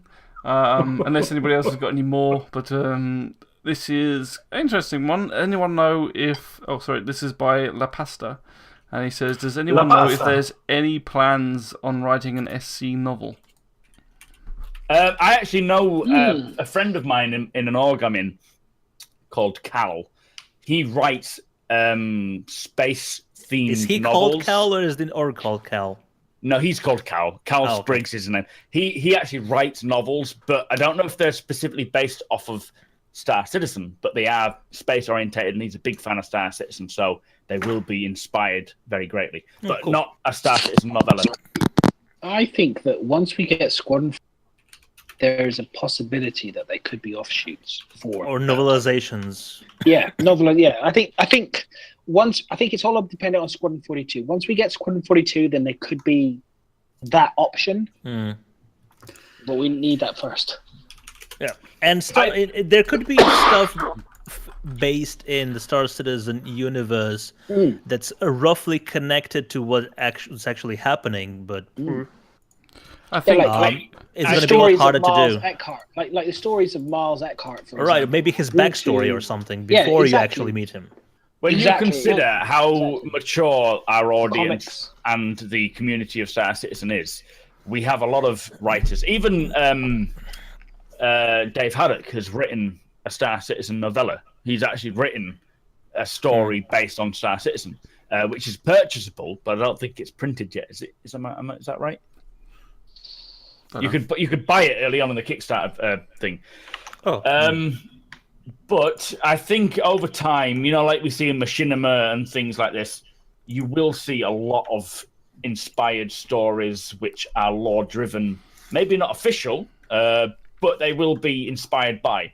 I definitely think you'll see fan novels for sure. I mean, there's always people out there that like to do that sort of thing.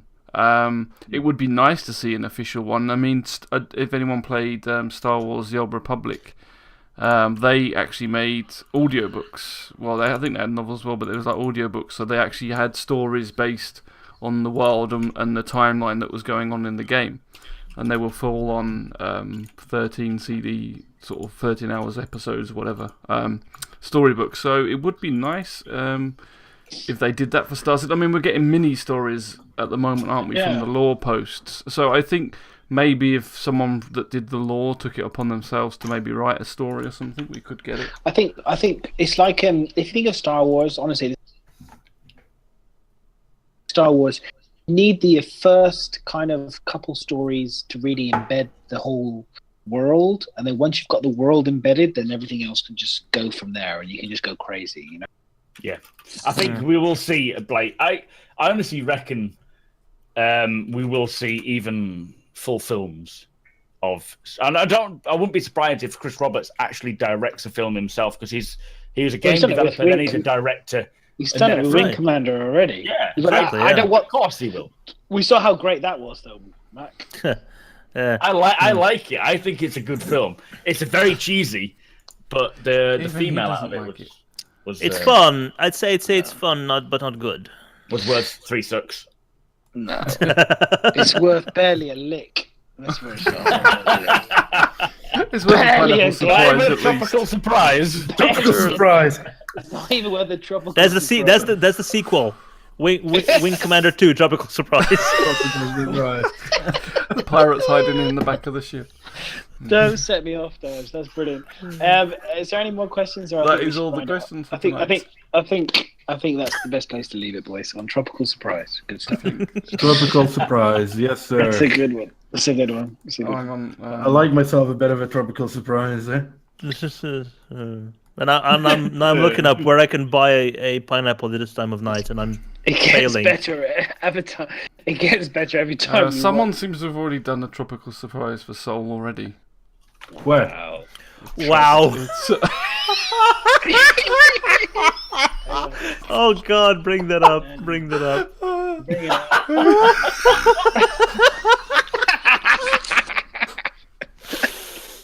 I think that Yeah, is I think we need to end on this. No further words said. This is the perfect way to sign out. That is pretty much. Wow. Everyone. There we go. Who the fuck created that? Was that Knight? There's only one person that can do that, and that's Nightco for you. Yeah. Well Nice done, one, Nightco. Night. Wow. Facebook page there, Sol. Yes, post it on Reddit. Post it on Reddit. I don't even know. I think that's it. Goodbye, everybody. I don't think we can top that. No, we can't. He's been working on that for half an hour. Fucking. He's not been watching the podcast. It's why he went quiet all of a sudden. He's been working on that. Is just spot on, mate. Well done. That is a Well beautiful done. version of Sol. Well done. I wish I had. It is quite By the way, accurate as well. That is going on literally tomorrow. We're gonna have that on everything. It is like Bio's got the tour guide, and now Sol is the tropical surprise. He's never gonna live it down. Miss is the cleaner. Miss is always hoovering up and cleaning the verb. Oh man. God, this I'm is dying. good stuff. I'm dying. Makes sense. Oh, this is what I love about this community. Right, okay. So what's everyone up to this week once we finish up then? What's up? I don't know. Dodge. I'm What picking are you up up to? my new car, Ooh, what are you getting? What are you getting? Audi A5 Coupe. Ooh. So that's why you use Audi as the Yes. demonstration. Chet, you out with the old? It's like isn't the Audi A5 the one that's used in Ronin? No, that's the A8. Do you Are you get sure? the concierge? I thought it was No. It's not with the A5. I think. And it's too old a model. It's from Probably 2007. like the Audi R8 or something. If you want to just text me, I'll be able to Google where the closest steak is for you, and then send you the link on Google Maps, and you can just Done. personal concierge, Cool. along with a So- picture of fucking tropical sunrise. You want vegan? You've got vegan. But there's more meat than you can handle. Oh, wow. So you have to do that for. Listen, I'm gonna make a because this I obviously we don't want to show that on stream too much, but I will make a pineapple with my face in it, and we'll make it we'll make it for all the subs. We'll make it a An emote, yes. Nice. Okay. So, Sorry, carry on, Daj. What were you saying? Oh no. Got the keys here. It's at the detailers, and I'm picking it up on Wednesday. Nice. It's. I've wanted it ever since it came out, and now I finally have it. But I'm also broke, so yay! Who cares? You have the cool car. I have a cool car. Enjoy it. Enjoy it as well. You only live once. Exactly. YOLO. Yeah, Yodo as well. We only die once. So be careful. I will. Yes. He's got a 4-wheel drive though, so he should. Yes, of course. He stick to the. It's not like it's a Porsche or something. And Or an afterburner. S2000. And Afterburner. quad drive. and- Well, Yeah. the previous owner did install, quite exhaust like this big, so Thank you. it might Wow. be spitting some flames. Yeah, I look forward to see. When did you say you're picking up? Wednesday. Wow, I look forward to seeing the pictures on Twitter. Yeah, we'll do. Fantastic. Don't drive and tweet though. Remember. Actually, it's I safety will first. post. I won't post it on my official Twitter. I will post it on the Fortnightly Frontier one, just because there are some people. There's two communities. I'm part of a motoring community, and it's kind of a surprise for them because. Oh, okay. Okay. So I will be posting there, and hopefully they will not find it. And it's a great plug. So make sure you follow Fortnightly Frontier. Yes. on there you go. Twitter, Good. Yeah, yeah. YouTube, On and on Maya's channel. Twitter is actually Fort Frontier because Did you- Fortnightly Frontier is too long for Twitter. I was gonna say. Wow. If you wanted to, What is Mac doing? What will you say? we can drop that in for you, dude. I've got the We got the it link in to there? the web to the we go. blah, blah, blah, For to web the stream, YouTube That's the one. one. Because We'll YouTube check links on there. Right, yeah. There we we'll go. check I linked the correct thing. Oh, There we go. There we go. So give that a Awesome. try. Frontier, nice one. Check it out, guys. So Soul. So, Oh, and tomorrow Yeah. we are doing the For Deadly Frontier podcast, recording with Meyer. Somewhere around, I think, same time as we started. Somewhere Okay, around cool. 9 British time, 10 European time. cool. We'll go. Yeah, definitely check it out, guys. Yes. Good stuff. It's shorter, so yeah. Yeah. More to the point, more Yeah. actual Star Citizen focus. Since Yes. when is anything short? Better. Seriously. I love how your Longer. mic completely cut out there. Yeah, the whole it time. was- Long- Exactly. To be honest, we That- didn't need anything else. Discord Longer is better. anticipated and auto-censored whatever he was going to say. No. No, you're done. You've had enough. It's time to end. Okay. So Mac, what are you up to this week? We'll go for now. Star Citizen Tuesday is happening. Hopefully tomorrow, maybe Star Citizen Wednesday. We'll see. Other than that, it's going to be the usual sort of videos, trying to find out what information we get from Star Citizen and creating a video on it, as well as the streams. Hopefully tomorrow, Wednesday, Thursday, Friday, the usual sort of stuff where we just piss around in the verse. Although the last few streams have been quite a lot of fun, trying to get the big ships and then trying to get Big Bennis to Grimhex. I've enjoyed that a lot. I appreciate everyone jumping in to the stream as well and playing with me and helping out, because it really makes a difference. Jumping into Star Marine alone is kind of sad, Yeah. and you end up just crying in a corner afterwards. But we get over it because we're grown men. So, you know. Yeah. Bottle everything. Yes. And Soul? I don't even know. I want to know what you're going to do. It will be very pineapple Pineapple time. themed. No. I still have a lot of work on for this week, so I'll probably be working a lot. I try to put some streams in with the racing, so hopefully I can be doing that. And hopefully some Star Citizen again as well. I'm a bit at the moment a bit bummed out on it. Yeah. Yeah. You go through Everybody phases, just don't waiting for that 3.0. Yeah. People know love. You And, got to ride the hype. Madness. I will be obviously tomorrow. I'm going to be doing the thing in Scotland, funeral for my with the family, and then I'll be traveling back tomorrow night. And then Wednesday, Thursday, Friday, hopefully, I shall stream as always to my schedule, and just look forward to ATV and wait for 3.0 like the rest of us and just kill people and have time. I don't kill people. Someone in the hotel called the cops now. Yeah, his neighbors have been listening in all the time and wondering what that noise is, and they just were able Pineapple, to tropical sunrise, killing and people. killing people. Yeah. Yes. Midsummer Murdering, murders. lots of Midsummer murders. Like I always remember, like last week, wasn't it? Auroras, and I think he witnessed very clearly, like literally this morning, me murdering about 15 Auroras. So, yeah. No, I saw you It get happens. wrecked by an Aurora. That's all I saw. And I got killed by, That's an all I Aurora. saw It's true. tonight. I got killed by an Aurora, just for you, miss, just for you, buddy. Of course. So you feel better. Yeah. Maybe leave some of that salt up in Scotland when you're on your way back as well. Oh yes. I'm going to be bringing back some of the best quality Scottish salt known to mankind. From those freshwater locks. Oh yes. Okay, guys, we're gonna go over and host somebody. But miserable, you What are you didn't doing? say what you'll yeah, be doing. come on, Miz. I You don't know can't what I'm gonna be doing. yourself. Hopefully doing some streaming on Tuesday and Wednesday. I don't know if I'm gonna do a dual stream with Mac. We sometimes do. If you're Yes, up we for can. it, We can do that. Yeah. we can do. I don't know, PUBG or some Star Citizen, whatever you want to do. So yeah, we'll Bit of do both. it. Liz, aren't we going to do a Deep Rock Galactic at some point? We are going A to do a what? Deep Rock Galactic stream as well. So we've got a dwarf mining procedural digging Yes. game. So we're going to do that Alpha. as well. And see what it's like. I've got about 4 Bit of keys from that, fun. so I might give a few keys away as well. to see if it's any good or not. I think Astropub's paid it once or twice. Yeah, it's all right. It looks interesting. I don't know if it's got a lot of depth to it, but oh god, I shouldn't say that when it's a digging How mining deep game, but can dwarfs go? quite deep.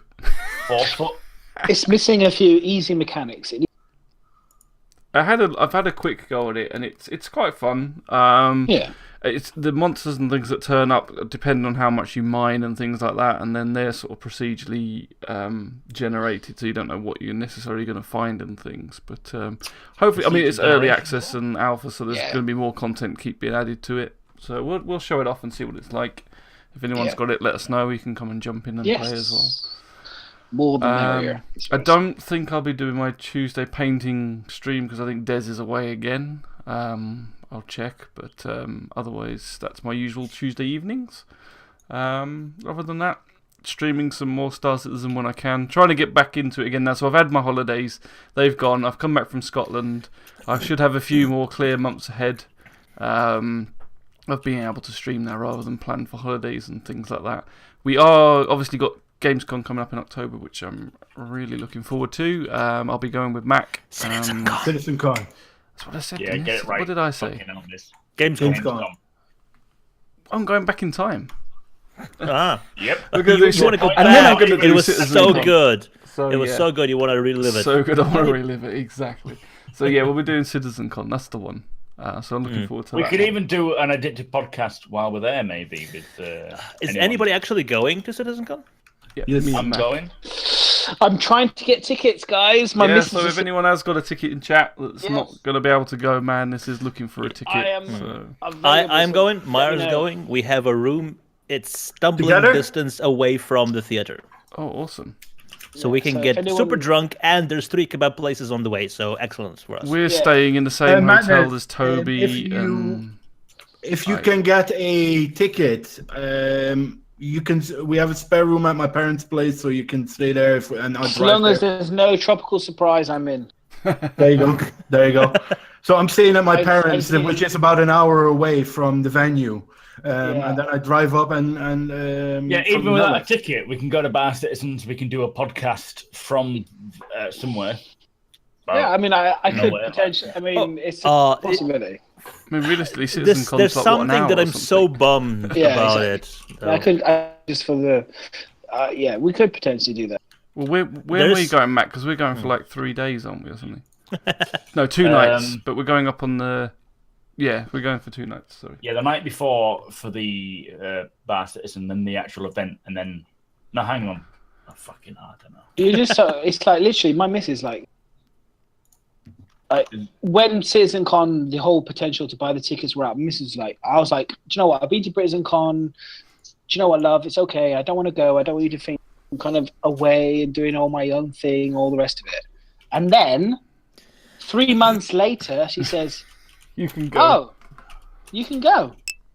That's Like, I see like all your brilliant mates, timing. like all your kind of weirdo friends. As she would, weirdo friends, love women. Does she call us weirdo friends? Is The that what it is? weirdo friends that like this game. Is she calling us weirdo friends? Here? She's like the weirdo friends. We I are love them. fucking weird, to be fair. I mean, look at that picture of Come on. fucking Let's be honest, we are tropical sunrise. Is that not weird?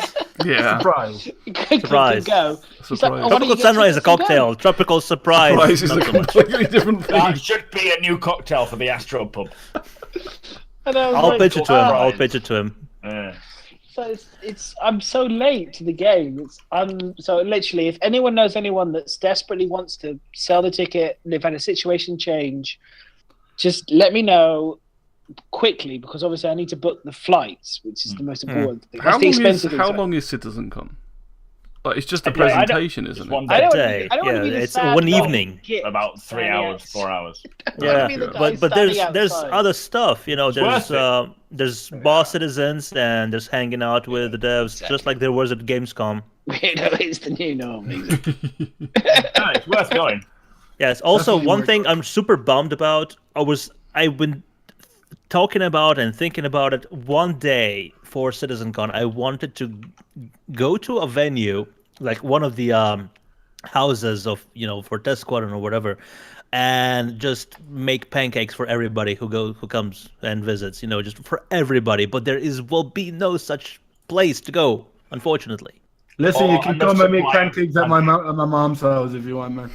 Yeah, Have or you just, asked her first, Sol? Yeah. She's alright with it. All of a sudden, like 200. As long as we don't pull the people. coconuts out, she's good with it. You come no, out the in thing this is, fucking- if we do that, there's gonna be potentially hundreds of people coming by. there will. Is it a house with a big yard and shit like that, or? Yes, I think my dad will smack us to pieces though, but Yes. that's Well, he will have a lot of people to smack. Good stuff. Good stuff. Well, he's a bit of a weird one. hopefully I can make it out there, but if not, it'll be always next year.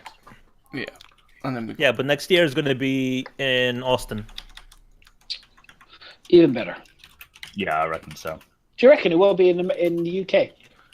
No. No, because Yeah, Brits UK got- was already 2 years ago, and they have 4 studios. You know, so they got UK, they got LA, now you got Frankfurt. The next one's Austin. Looks like I'm gonna have to But buy wasn't it. Austin a very small? Well, I don't know, may do, yeah. Yeah. I mean, they could rotate it back to the beginning and start at UK, and then. But yeah, they need. I think what they'll do from now on is have each 4 locations host a citizen con. Yeah. Whether or not it starts next year or this year or whatever, I don't know. But Yeah.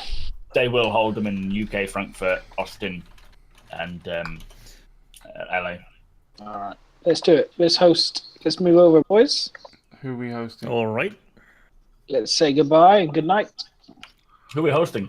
Yeah, you gotta pick someone first. Oh, this Saurus is on. Oh, Red- Red Lear's on. Shiners, Red Lair, or Dr. Red Lear. Should we do Red Lure? We haven't hosted him before. We haven't done drones in a while. We done Rattler last week. Have we? Oh, did we do Red Lear last year? Yeah, we did. Yeah, we Okay. did last We week. did last year. Not that I love Rattler, but What I about also love Jester? drones.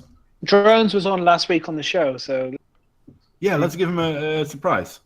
let's give A Drones. pineapple surprise. He's also Yeah, he's in we all- Florida as well. You've got a raid. with Oh yeah, tropical he's in Florida surprise. as well. Let's everyone say tropical Nope, surprise It's in the VOD. You can- in chat. He's from Florida, so Are there any global emotes that are kind of like a pineapple? There must be a pineapple emote. There's got to be some fucking. I've only just got my emote approved, so I'm going to be. I'll do the There's- solitary one. There's a Doritos chip. I don't think there is. There's a smelly cheese, stinky cheese. Yeah. Yeah, do the stinky cheese. Tropical surprise. There's Okay. tacos. There's 3 different tacos. What the hell? I used to say bombs and hearts, and just fucking troll the shit out of that. Okay, Oh, guys. yes, tropical surprise. Thank I mean, Twitch Thank raid you. anyway. Tropical Thank you, Surprise everybody. Addicted Raid. Yeah, thanks everybody for all the follows. follows, for all your support as always, for joining us and watching the Indeed. show. Make sure you give all these guys a follow. Don't forget, if you've missed half the show or anything else, make sure. You're a fucking wanker wherever No, you've been. we will be What's- uploading this to the Addicted Podcast channel on YouTube and all of our own as well, and it will also be on SoundCloud. Blah blah blah. So let's go and host Dr. Drones. Thank you all for coming Thanks all. and hanging out with us. Crazy. Good night, guys. Good Good night. night. Awesome. Thanks, you guys. It was awesome. We off the air now. Yes. With that Yes. insane Yes. raid. Thank you, dude. We did go on a bit. but Tropical thank you.